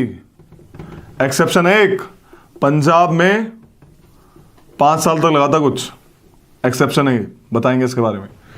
ठीक है, पंजाब लिख लेना, पंजाब एक्सेप्शन 5 years तक लगा था कभी 1981 ऐसे करके टाइम में।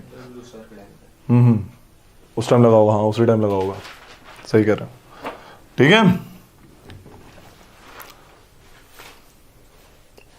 6 महीने करके 3 साल।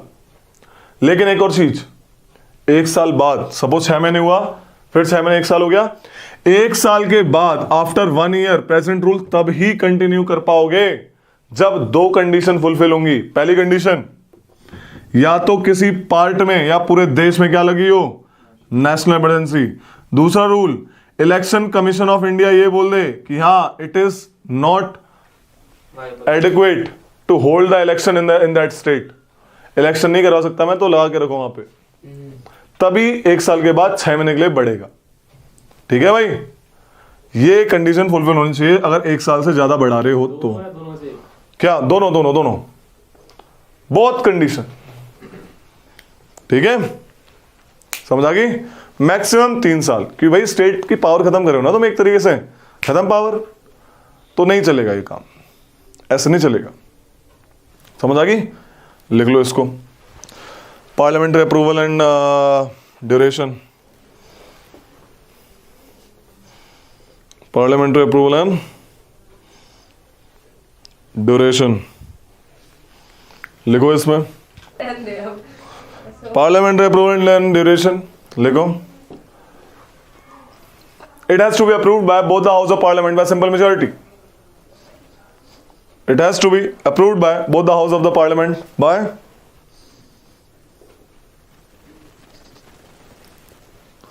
simple majority.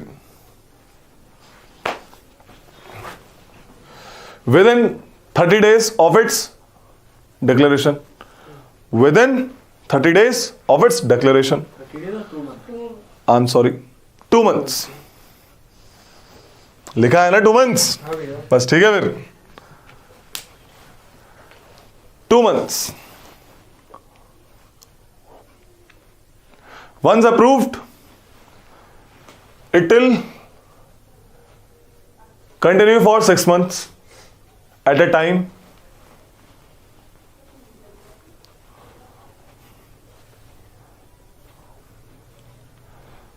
After 1 year,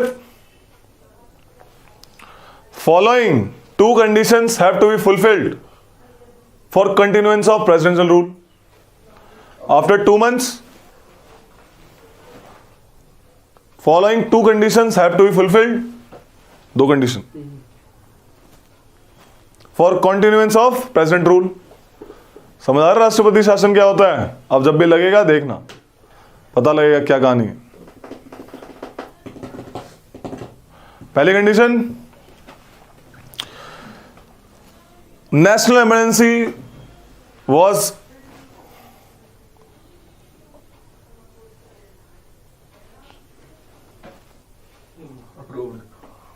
going in India or in any part of the India. ठीक है, national emergency was there in India or in any part of India. Second condition, election commission must certify that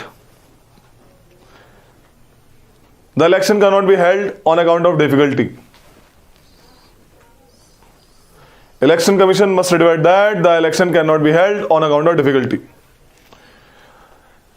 ये लिख लिया, 3 साल तक होता है ये. It can be स्टेट क्या होता है? State emergency election can not be held on account of difficulty. क्या लिखना है? इट कैन इमरजेंसी के last up to 3 years up to 3 years only, max maximum. Exception है पंजाब, हाँ वो लिखते हुए पंजाब एक्सेप्शन है। इसमें लिख लो पंजाब में लिखो तुम थोड़ा सा। 1987 में लगी थी 5 साल तक, वही ब्लू स्टार हुआ होगा, बिल्कुल सही 1987, ठीक है 5 साल तक लगाई थी वहां पे दबा के। ओके, प्रेसिडेंट रूल को स्टेट इमरजेंसी बोलते हैं। President rule also called state emergency और कॉन्स्टिट्यूशनल इमरजेंसी। इसमें फंडामेंटल राइट का कोई रोल नहीं है। फंडामेंटल राइट आपके जिंदगी भर रहेंगे, फंडामेंटल का इससे कोई रिलेशन नहीं है। इसमें बस इफेक्ट होती है सेंटर स्टेट रिलेशन। क्या इफेक्ट होता है बताता हूं, सुन लो ध्यान से सुनना। जैसे प्रेसिडेंट रूल लगा, क्यों कहते हैं प्रेसिडेंट, नाम क्यों इसका प्रेसिडेंट रूल, कोई और नाम क्यों नहीं है? क्योंकि वो प्रेसिडेंट क्योंकि जैसे ही स्टेट में ये स्टेट इमरजेंसी लगती है वहां की सरकार को खत्म कर देते हैं, डिसमिस, प्रेसिडेंट चलाता है। सीएम खत्म। Whenever there is a president rule in any of the part, Bihar UP, वहां की सरकार खत्म हो जाएगी। सस्पेंड सरकार को, किसको? एग्जीक्यूटिव को, सीएम और उसकी गवर्नमेंट को डिसमिस कर दिया जाता है। और कौन उसको हेड करेगा फिर? प्रेसिडेंट साहब। प्रेसिडेंट को हेड बनाया जाता है सीधा। गवर्नर को नहीं करेंगे, गवर्नर उसका, गवर्नर रिप्रेजेंटेटिव है प्रेसिडेंट का, समझ आ रही है? प्रेसिडेंट उसको बोलेगा ये करने का है, गवर्नर वही करेगा। It's a representative of president. Governor rule नहीं है, इट्स प्रेसिडेंट रूल। समझ आ रही है कहानी? गवर्नर रूल क्या है भैया? गवर्नर अरे सेम ही है वो। गवर्नर रूल कुछ नहीं होता है, पहले तो कोई नाम ही नहीं है, लेकिन जनरली लोग बोलते हैं गवर्नर रूल। क्यों है? क्योंकि एट द एंड प्रेसिडेंट का, president rule is name, governor rule कोई रूल नहीं है। There is no rule called governor rule. Governor as a representative of president हर जगह थोड़ी जाएगा। मान लो एक बार 5 जगह लग गया, ठीक है, तो कैसे हर जगह थोड़ी, कोई महादेव थोड़ी हर जगह प्रेसिडेंट रहेंगे। तो गवर्नर एक्ट एज रिप्रेजेंटेटिव, उसकी जैसे जो प्रेसिडेंट है उसकी उंगलियां हाथ है, उसकी उंगलियां रिप्रेजेंटेटिव है। समझ आ रही है? तो governor is representative of president, जो कि प्रेसिडेंट के कहने से ही काम करेगा, इसलिए प्रेसिडेंट रूल बोला जाता है। वहां पे सरकार, जैसे अभी आपका ये है मामला, एलजी साहब in that case in J&K, ठीक है, they act as a what? They act as a representative of president. Centre का हाथ है ना एकदम यूटी में, एकदम प्रॉपर तरीके से। ये कहानी होती है। Union territory is ruled by centre. तो सबसे पहले गवर्नमेंट को डिसमिस करता है प्रेसिडेंट। जैसे प्रेसिडेंट रूल लगा, सबसे पहला काम क्या करता है वो? गवर्नमेंट को डिसमिस करता है। सेकंड काम, असेंबली को सस्पेंड कर देगा। बोलेगा आज से स्टेट लेजिस्लेटिव असेंबली नहीं बैठेगी। क्या बोलेगा? क्या बोलेगा? असेंबली नहीं बैठी। नहीं बैठेगी। पहले क्या करता था? सस्पेंड या डिसॉल्व। डिसॉल्व मतलब खत्म ही कर दिया, तो मैं आज से एमएलए ही नहीं हूं। डिफरेंस है, आज से नहीं बैठोगे, आज से तुम एमएलए ही नहीं हो। एक है सस्पेंड और एक है डिसॉल्व। डिसॉल्व तभी करेगा, रूल आया है 42nd amendment, 44th amendment act के बाद। डिसॉल्व तभी कर पाएगा जब पार्लियामेंट्री अप्रूवल मिल जाएगा 2 महीने के अंदर अंदर, तब तक सस्पेंड रहेगा। मान लो पार्लियामेंट्री अप्रूवल नहीं मिला, दोबारा से रिकॉन्स्टिट्यूट, सेम। समझ आ रही कहानी? ये कहानी है, ये कहानी होती है। अब सस्पेंड हो गया असेंबली, तो वहां पे लॉ कौन बनाएगा? प्रेसिडेंट बनाएगा। पार्लियामेंट पावर देता है लॉ बनाने की, किसको? प्रेसिडेंट को। उस केस में क्या था? नेशनल में सिर्फ पार्लियामेंट ही बनाता था, कोई पावर नहीं दे रहा प्रेसिडेंट को। तो पार्लियामेंट बना सकता है स्टेट इमरजेंसी में लॉ, या फिर प्रेसिडेंट बना सकता है, या फिर प्रेसिडेंट जिस किसी बंदे को पावर देगा, यानी डेलीगेटेड लेजिस्लेशन हो रही है, मेरी जगह पे कोई और डिसीजन ले रहा है। Delegation of power to make the laws is there in president rule. समझ आ रही है कहानी? ये चीजें हैं, ये है लेजिस्लेटिव अफेयर्स। एग्जीक्यूटिव में तो बता ही दिया, कंप्लीट कंट्रोल गवर्नमेंट ने हटा दी। फंडामेंटल राइट पे कोई इशू नहीं है, nothing, no issue on fundamental right. State high court का रिलेशन सेम रहेगा, ये तो अलग ही मामला है। Judiciary is different part of the government, उसका प्रेसिडेंट रूल से कोई मतलब नहीं है। जुडिशरी बरकरार रहेगी, हाई कोर्ट बरकरार रहेंगी। आइए समझ में, इसको याद रखना, ये इंपॉर्टेंट चीजें हैं इसमें। रिवोकेशन कैसे होगा? हटेगी कैसे? प्रेसिडेंट ही हटा सकता है बस, कभी भी, या फिर 3 साल के बाद अपने आप हट जाएगी। अरे समझे? तो भैया जैसे वोटिंग में नहीं हो पाया तो वोटिंग से कर सकते हैं। वोटिंग नहीं, कोई वोटिंग नहीं हुई इसमें। रिवोकेशन के लिए इसमें कोई वोटिंग नहीं है, नेशनल इमरजेंसी में थी। नहीं, जैसे आपने बोला ना कि 2 महीने में वोटिंग होगी पार्लियामेंट में भी, उस टाइम पे। बिल्कुल, तो भी हट जाएगा। बोला फिर तो वही हो गया सारा काम, रिस्टोर। अच्छा वैसे रिवोकेशन का बस 2 ही है। रिवोकेशन या तो 3 साल अपने आप या प्रेसिडेंट, बस प्रेसिडेंट ही हटा सकता है बस, ठीक है। 3 साल बाद हटा नहीं सकते हैं, अपने आप ये लगा नहीं सकते मतलब, ठीक है। तो लिखो कॉन्सिक्वेंस में लिखो,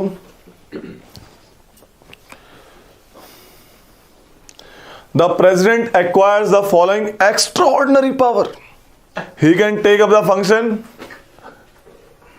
he can take up the function. Number 1, he can take up the function, he or she. अब इसके अंदर लिखना है। प्रेसिडेंट के पास जो एक्स्ट्राऑर्डिनरी पावर्स हैं वो लिखवा रहा हूँ, क्या क्या कर सकता है वो। लिखवाई दी president acquires extraordinary power, heading तो लिखवाई दी थी। Number 1, he can take up the function of the state government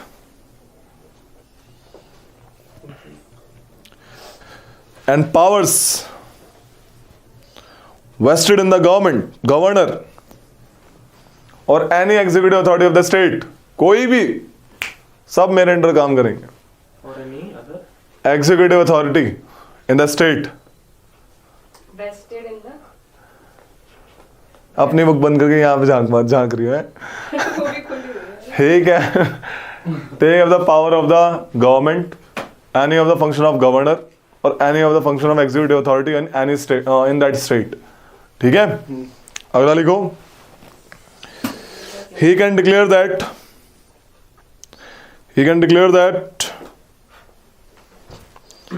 powers of the state legislature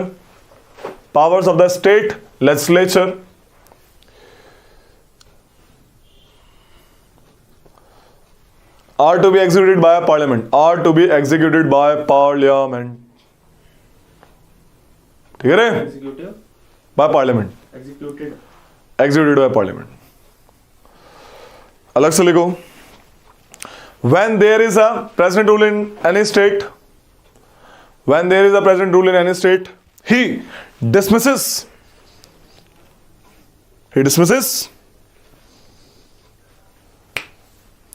the state government headed by a CM, and he can either suspend or dissolve the state legislative assembly. या ही dismisses State government हटा दिया, अब आज से तुम minister नहीं हो। Neither suspend, He dismisses the state government headed by a CM. He can neither either suspend or dissolve state legislative assembly. Government को डिसमिस कर दिया ना, असेंबली को डिसॉल्व कर देगा या फिर सस्पेंड कर देगा। मैंने बताया सस्पेंड डिसॉल्व तभी कर सकता है जब लॉ पास होगा, जब अप्रूवल होगा पार्लियामेंट में, ठीक है रे। काफी है इसमें। नेक्स्ट क्लास भी है। अब बड़ी अच्छी बात लिखो, सबसे पहली बार कहां पे लगाया गया? कनाडा में। पंजाब। लिखो, first time president rule Kerala में सबसे ज्यादा सरकार जीती थी, कौन सी? ठीक है, नॉन कांग्रेस सरकार जीती थी केरला में सबसे पहली बार। फिर से गवर्नमेंट को हटा भी दिया था। इशू हुआ था, सही कह रहे हो तुम, लेकिन पहली बार जो लगाया था आपका किस में लगा? पंजाब में। First time Punjab. Most number of times Assam, Punjab में पंजाबी है शायद। नहीं, ये क्वेश्चन भी आया था ना पिछली बार। बिहार। बिहार। तुम्हारा बिहार है, गुड। तुम्हारा क्या है? राजस्थान। ना राजस्थान में होती है चीजें। नहीं लगा कभी? अभी तो लगा ही होगा, क्यों नहीं? उदयपुर में लगी थी। उदयपुर में कब लगता है बे? दंगों को प्रेसिडेंट रूल बोल रहे हो हैं? नहीं करवाता था, नहीं। बताओ, मैं बताऊं कहाँ लगी होगी? शायद आंध्र में लगी होगी। हाँ भाई, क्या सबसे ज्यादा मणिपुर में लगी? मणिपुर भैया 10 टाइम्स। अगर कोई इंटरनल रिवॉल्ट हो रहा है तब प्रेसिडेंट रूल नहीं लगता, तब सीधा इमरजेंसी डिक्लेयर करते हैं। रिवोल्ट बंदूकधारी हाँ, तो लगेगा, अगर आंदोलन कर रहे हैं, आंदोलन प्रोटेस्ट कर रहे हैं तो नहीं लगेगा। मतलब जैसे महाराष्ट्र का हो रहा है बेलगाम को लेकर, अब उनका कुछ No. मतलब कल को ज्यादा बढ़ जाए तो वो कर भी नहीं सकता प्रेसिडेंट रूल। अगर आम हुआ तो कर। अगर ज्यादा उनका जो भी डिस्प्यूट है वो ज्यादा ही बढ़ जाए कुछ, तो कर सकते हैं। नेशनल इमरजेंसी कर सकते हैं, वो नहीं, प्रेसिडेंट रूल नहीं कर उसको कोई मतलब नहीं बनता। उसके तो ग्राउंड बता दिए ना, स्टेट ना सुन रहा हूँ। ग्राउंड देखे, 2 ग्राउंड थे, किस ग्राउंड पे लगेगा, स्टेट ना सुन रहा हो या फिर स्टेट कॉन्स्टिट्यूशन के हिसाब से ना चल रहा हो। अगर पुलिस लड़ेगी आपस में तो प्रेसिडेंट रूल लगा देंगे, बंदे लड़ेंगे तो नहीं लगाएंगे। पता लगा इस वहाँ की कर्नाटका पुलिस और महाराष्ट्र पुलिस भिड़ गई, तो यानी वो नहीं सुन रहे सेंटर की, क्यों लड़ रहे हो, नहीं मानेंगे तो लगा देंगे। एक आती है, देखो यार हुआ क्या था, देखो फनी बात सुनो इसके बारे में, थोड़ी कहानी सुनो, समझ आएगी, मजा आएगा।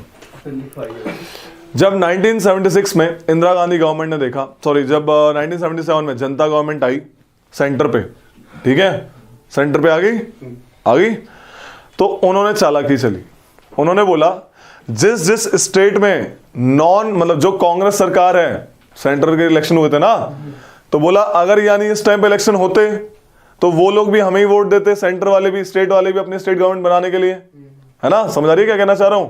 लेकिन वहां पे इलेक्शन नहीं हुए तो इसलिए वहां पे कांग्रेस सरकार है, लेकिन उनमें है विद्रोह है, यानी कि वहां की असेंबली लोगों की बात को, लोगों की विल को नहीं सपोर्ट कर रही है, तो इस बेस हम प्रेसिडेंट रूल लगा देंगे। तो करीब 8 से 10 स्टेट में उन्होंने इस चीज पे प्रेसिडेंट रूल लगा दिया कि वहां की असेंबली पॉपुलर वोट को सपोर्ट नहीं करती है अब, कि हम जीते हैं देखो सेंटर में, यानी अगर आज के टाइम पे स्टेट में आप इलेक्शन करवाते हैं तो हम ही जीतते हैं। इस बेसिस पे उन्होंने प्रेसिडेंट रूल लगा दिया। कोई बेसिस नहीं होता है, क्या बोला, कॉन्स्टिट्यूशनली ठीक नहीं है ये। कॉन्स्टिट्यूशन में क्या होता है, वही सरकार बनाएगा जिसका मेजोरिटी है, और इन्होंने उल्टा बोल दिया कि मेजोरिटी सपोर्ट नहीं है तुम लोगों को। क्यों? क्योंकि अगर आज इलेक्शन करवा दें तो तुम्हारे पास क्या नहीं है, पॉपुलर वोट नहीं है। इस बेसिस पे उन्होंने जबरदस्ती प्रेसिडेंट रूल लगाया, गुस्सा निकाला बेसिकली इमरजेंसी का। जनता गवर्नमेंट गिर गई, 2 साल तक रही थी, 80 में इंदिरा गवर्नमेंट आ गई फिर से। इंदिरा गवर्नमेंट ने सेम काम किया स्टेट गवर्नमेंट के साथ, सेम काम, प्रेसिडेंट रूल हटा दिया, ठीक है। तो ऐसे बहुत बार काम हुए हैं जिसमें प्रेसिडेंट रूल लगाया गया है स्टेट में जबरदस्ती पॉलिटिकल पर्पस के लिए। सेंटर को जब लगा स्टेट गवर्नमेंट ज्यादा उछल रही है, सपोज सेंटर में कोई कांग्रेस सरकार है, बीजेपी सरकार है, और स्टेट में कोई स्टेट पार्टी की सरकार है, उससे चिढ़ है, प्रेसिडेंट रूल लगा देंगे, कोई ना कोई मामला निकाल के जबरदस्ती का, ठीक है। तो सुप्रीम कोर्ट ने बोला इन SR Bommai case 1994, they said that president rule should be used as last resort, option of the last resort। इसकी कुछ गाइडलाइन दी, प्रॉपर यूज के लिए, इम्प्रॉपर यूज के लिए, ठीक है। तो ये गाइडलाइन बोला कि अगर इस केस में लगाओगे तो इम्प्रॉपर होगा, यानी कि वो रिवोक कर दिया जाएगा, सुप्रीम कोर्ट रिवोक कर देगी, और इस केस में प्रॉपर होगा, ठीक है। इस केस में जनता केस कर सकती है सुप्रीम कोर्ट में जाके कि भाई ये देखो ये इम्प्रॉपर यूज आपने गाइडलाइन दी थी, देखो इसके बेसिस पे लगाया, ठीक है। जैसे इम्प्रॉपर अब क्या है, ये वाला काम, जैसे उस टाइम कह रहा था पॉपुलर वोट को सपोर्ट नहीं कर रही है, समझ आ रही है। जनरली कब लगता है, देखो जैसे इलेक्शन हुए, सपोज राजस्थान में इलेक्शन हुए, कौन सी पार्टी है राजस्थान में, नाम बताओ पार्टीज के। अभी तो कांग्रेस है। अबे कितनी पार्टियां हैं, अभी तो कांग्रेस है। वही पार्टी है। कौन सी? बीजेपी कांग्रेस। स्टेट पार्टी नहीं है कोई? एक पार्टी है बस। कौन सी? करनी सेना? नहीं पार्टी थोड़ी है। फिर क्या है वो? आरएलडी नाम है उसका। करनी सेना क्या है? वो तो पता ही क्या है, कुछ है। प्रेशर ग्रुप है। क्या होता है difference between pressure group and political party?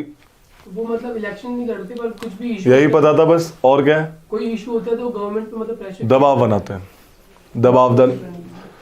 जैसे अन्ना हजारे का प्रेशर ग्रुप था, लेकिन that converted into political party, आम आदमी पार्टी, है ना, ऐसे ही तो हुआ था, रिमेंबर? हाँ, वो करा था उन्होंने करप्शन के खिलाफ, लोक आयुक्त, है ना, लोकायुक्त बनाने के लिए, लोकपाल बनाने के लिए, लोकपाल बिल। तो खैर इलेक्शन हुए, जो आपकी क्या बोलते हैं, राजस्थान में तो है ही नहीं वैसे, है ना, एक ही असेंबली है, SLA। तो सपोज में कितनी सीट है, एनी आइडिया? 200। मान लो 200 है लगभग, तो 21 में जीतने मेजोरिटी को कितने चाहिए? 101, है ना। तो अलग अलग पार्टी को जो मिली सीट कुछ इस तरीके से मिली, किसी को 50 मिली, किसी को 70 मिली, किसी को 30 मिली, किसी को 15 मिली, किसी को 40 मिली, ऐसे करके मिली, किसी की भी मेजोरिटी नहीं आई।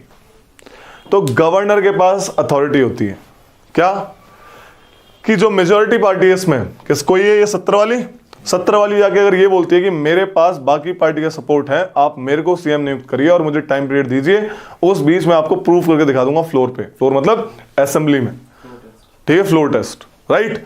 बोला ठीक है कर दूंगा। अगर गवर्नर बिना ये फाइंड करे कि सरकार बन सकती है या नहीं, प्रेजेंट रूल लगाता है, गलत काम है, इम्प्रॉपर यूज है। अगर फाइंड करने के बाद भी नहीं मिल रही है तभी वो प्रेजेंट रूल लगाएगा। समझ रही कहानी? तो ऐसे प्रॉपर और इम्प्रॉपर यूज दिए गए। सेक्युलर, किसी देश में किसी प्रदेश में दंगे चल रहे हैं, किस बेसिस पे? धर्म जाति इस पे, और वो सरकार कंट्रोल नहीं कर पा रही है, गवर्नर रिपोर्ट भेज देगा और लग जाएगा। मतलब सरकार हाथ पे हाथ धर के बैठी है। जैसे बाबरी मस्जिद केस हुआ था, प्रेजेंट रूल लगाया था उसके बाद। ठीक है, सेक्युलर फैब्रिक जहां भी डिस्टर्ब होगा तो प्रेजेंट रूल लगा देंगे वो लोग। समझ आ रही है? तो प्रॉपर एंड इम्प्रॉपर यूज, ये सिर्फ स्टेट में। समझ आ रही कहानी? तो ये चीजें हैं कुछ प्रॉपर इम्प्रॉपर यूज। किसमें दिया? SR बोमई केस में। तो लिख लो, supreme court laid down following proper and improper use of Article 356. ठीक है? It said that Article 356 should be used as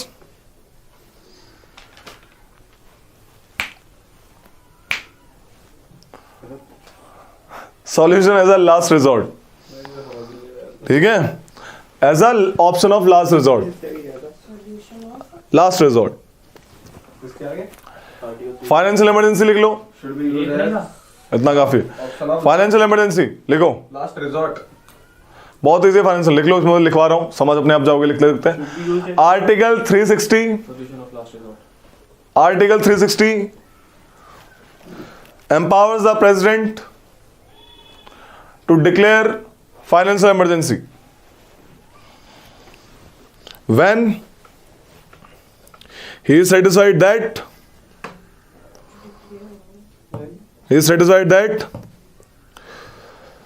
situation has arisen due to which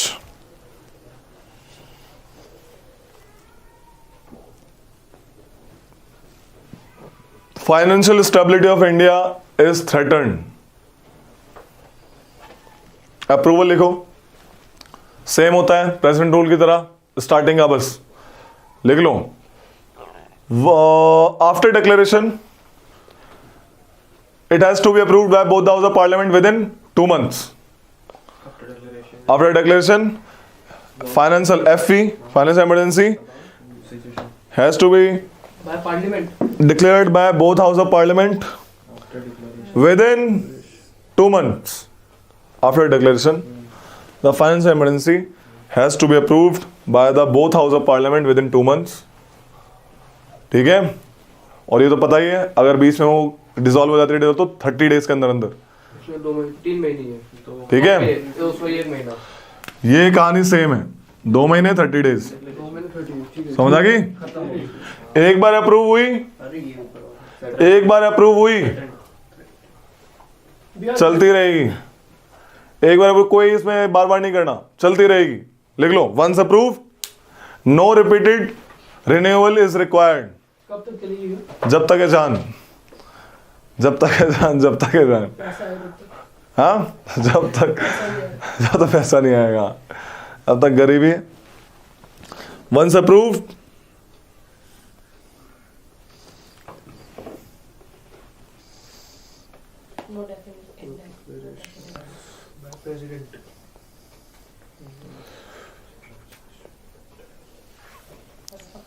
removal भी same है by president. Yes, it only remove at the president. ठीक है भैया। ठीक है? जैसे अगर गवर्नमेंट सुन लो, एक और चीज सुन लो। अगर ये लगी तो फाइनेंशियल मैटर में सेंटर पावरफुल हो जाता है, सैलरी काट देगा, जजेस और सुप्रीम कोर्ट हाई कोर्ट की सैलरी काट देगा। ठीक है? इसमें याद रखना, जजेस की भी काट सकता है कि पैसा तो वही दे रहे हैं, पैसा तो कॉन्स्टिट्यूशनल फंड ऑफ स्टेट से ही आ रहा है उनका, हाई कोर्ट के जजेस का। ठीक है? पैसा काट सकता है। और एक और चीज आज तक नहीं लगी है, ऑल्दो फाइनेंशियल क्राइसिस हुए थे 1991 में, बट लिख लो, no financial emergency has been proclaimed till now, president बोल revoke by president only. Last sentence लिखवा दो। लास्ट में अब क्या हुआ, जब इमरजेंसी प्रोविजन आ रहे थे कॉन्स्टिट्यूएंट असेंबली में, कुछ लोगों ने विरोध किया, कुछ लोगों ने बोला क्या क्या बात बनाई है भाई साहब। ठीक है? तो जो पक्ष में बोले उनकी बातें लिखो, लिखो। पक्षपाती। महावीर त्यागी called emergency provision as Mahavir Tyagi called emergency provision as safety valve of the constitution. Safety valve क्या होता है रे ये? हाँ भाई, जैसे कुकर देगा, कुकर के ढक्कन में एक छोटा सा होल होता है ताकि प्रेशर से कुकर फट ना जाए, तो सेफ्टी वेल्व की तरह काम करता है वो। हाँ क्या? बस वो ना मेरे दिमाग में चल रहा कॉन्स्टिट्यूशन का, वो कैसे? ठीक है, कॉन्स्टिट्यूशन महावीर तक। सर अलादी कृष्णस्वामी अय्यर, ये हर जगह मिलेंगे आपको। Labelled them as the very life breath of the constitution, the very life breath, अरे सांसें हैं ठीक है, अगला of the constitution। लास्ट है। बस हो गया, चलो फिर जय माता दी। ठीक है रे, बंद कर दीजिए।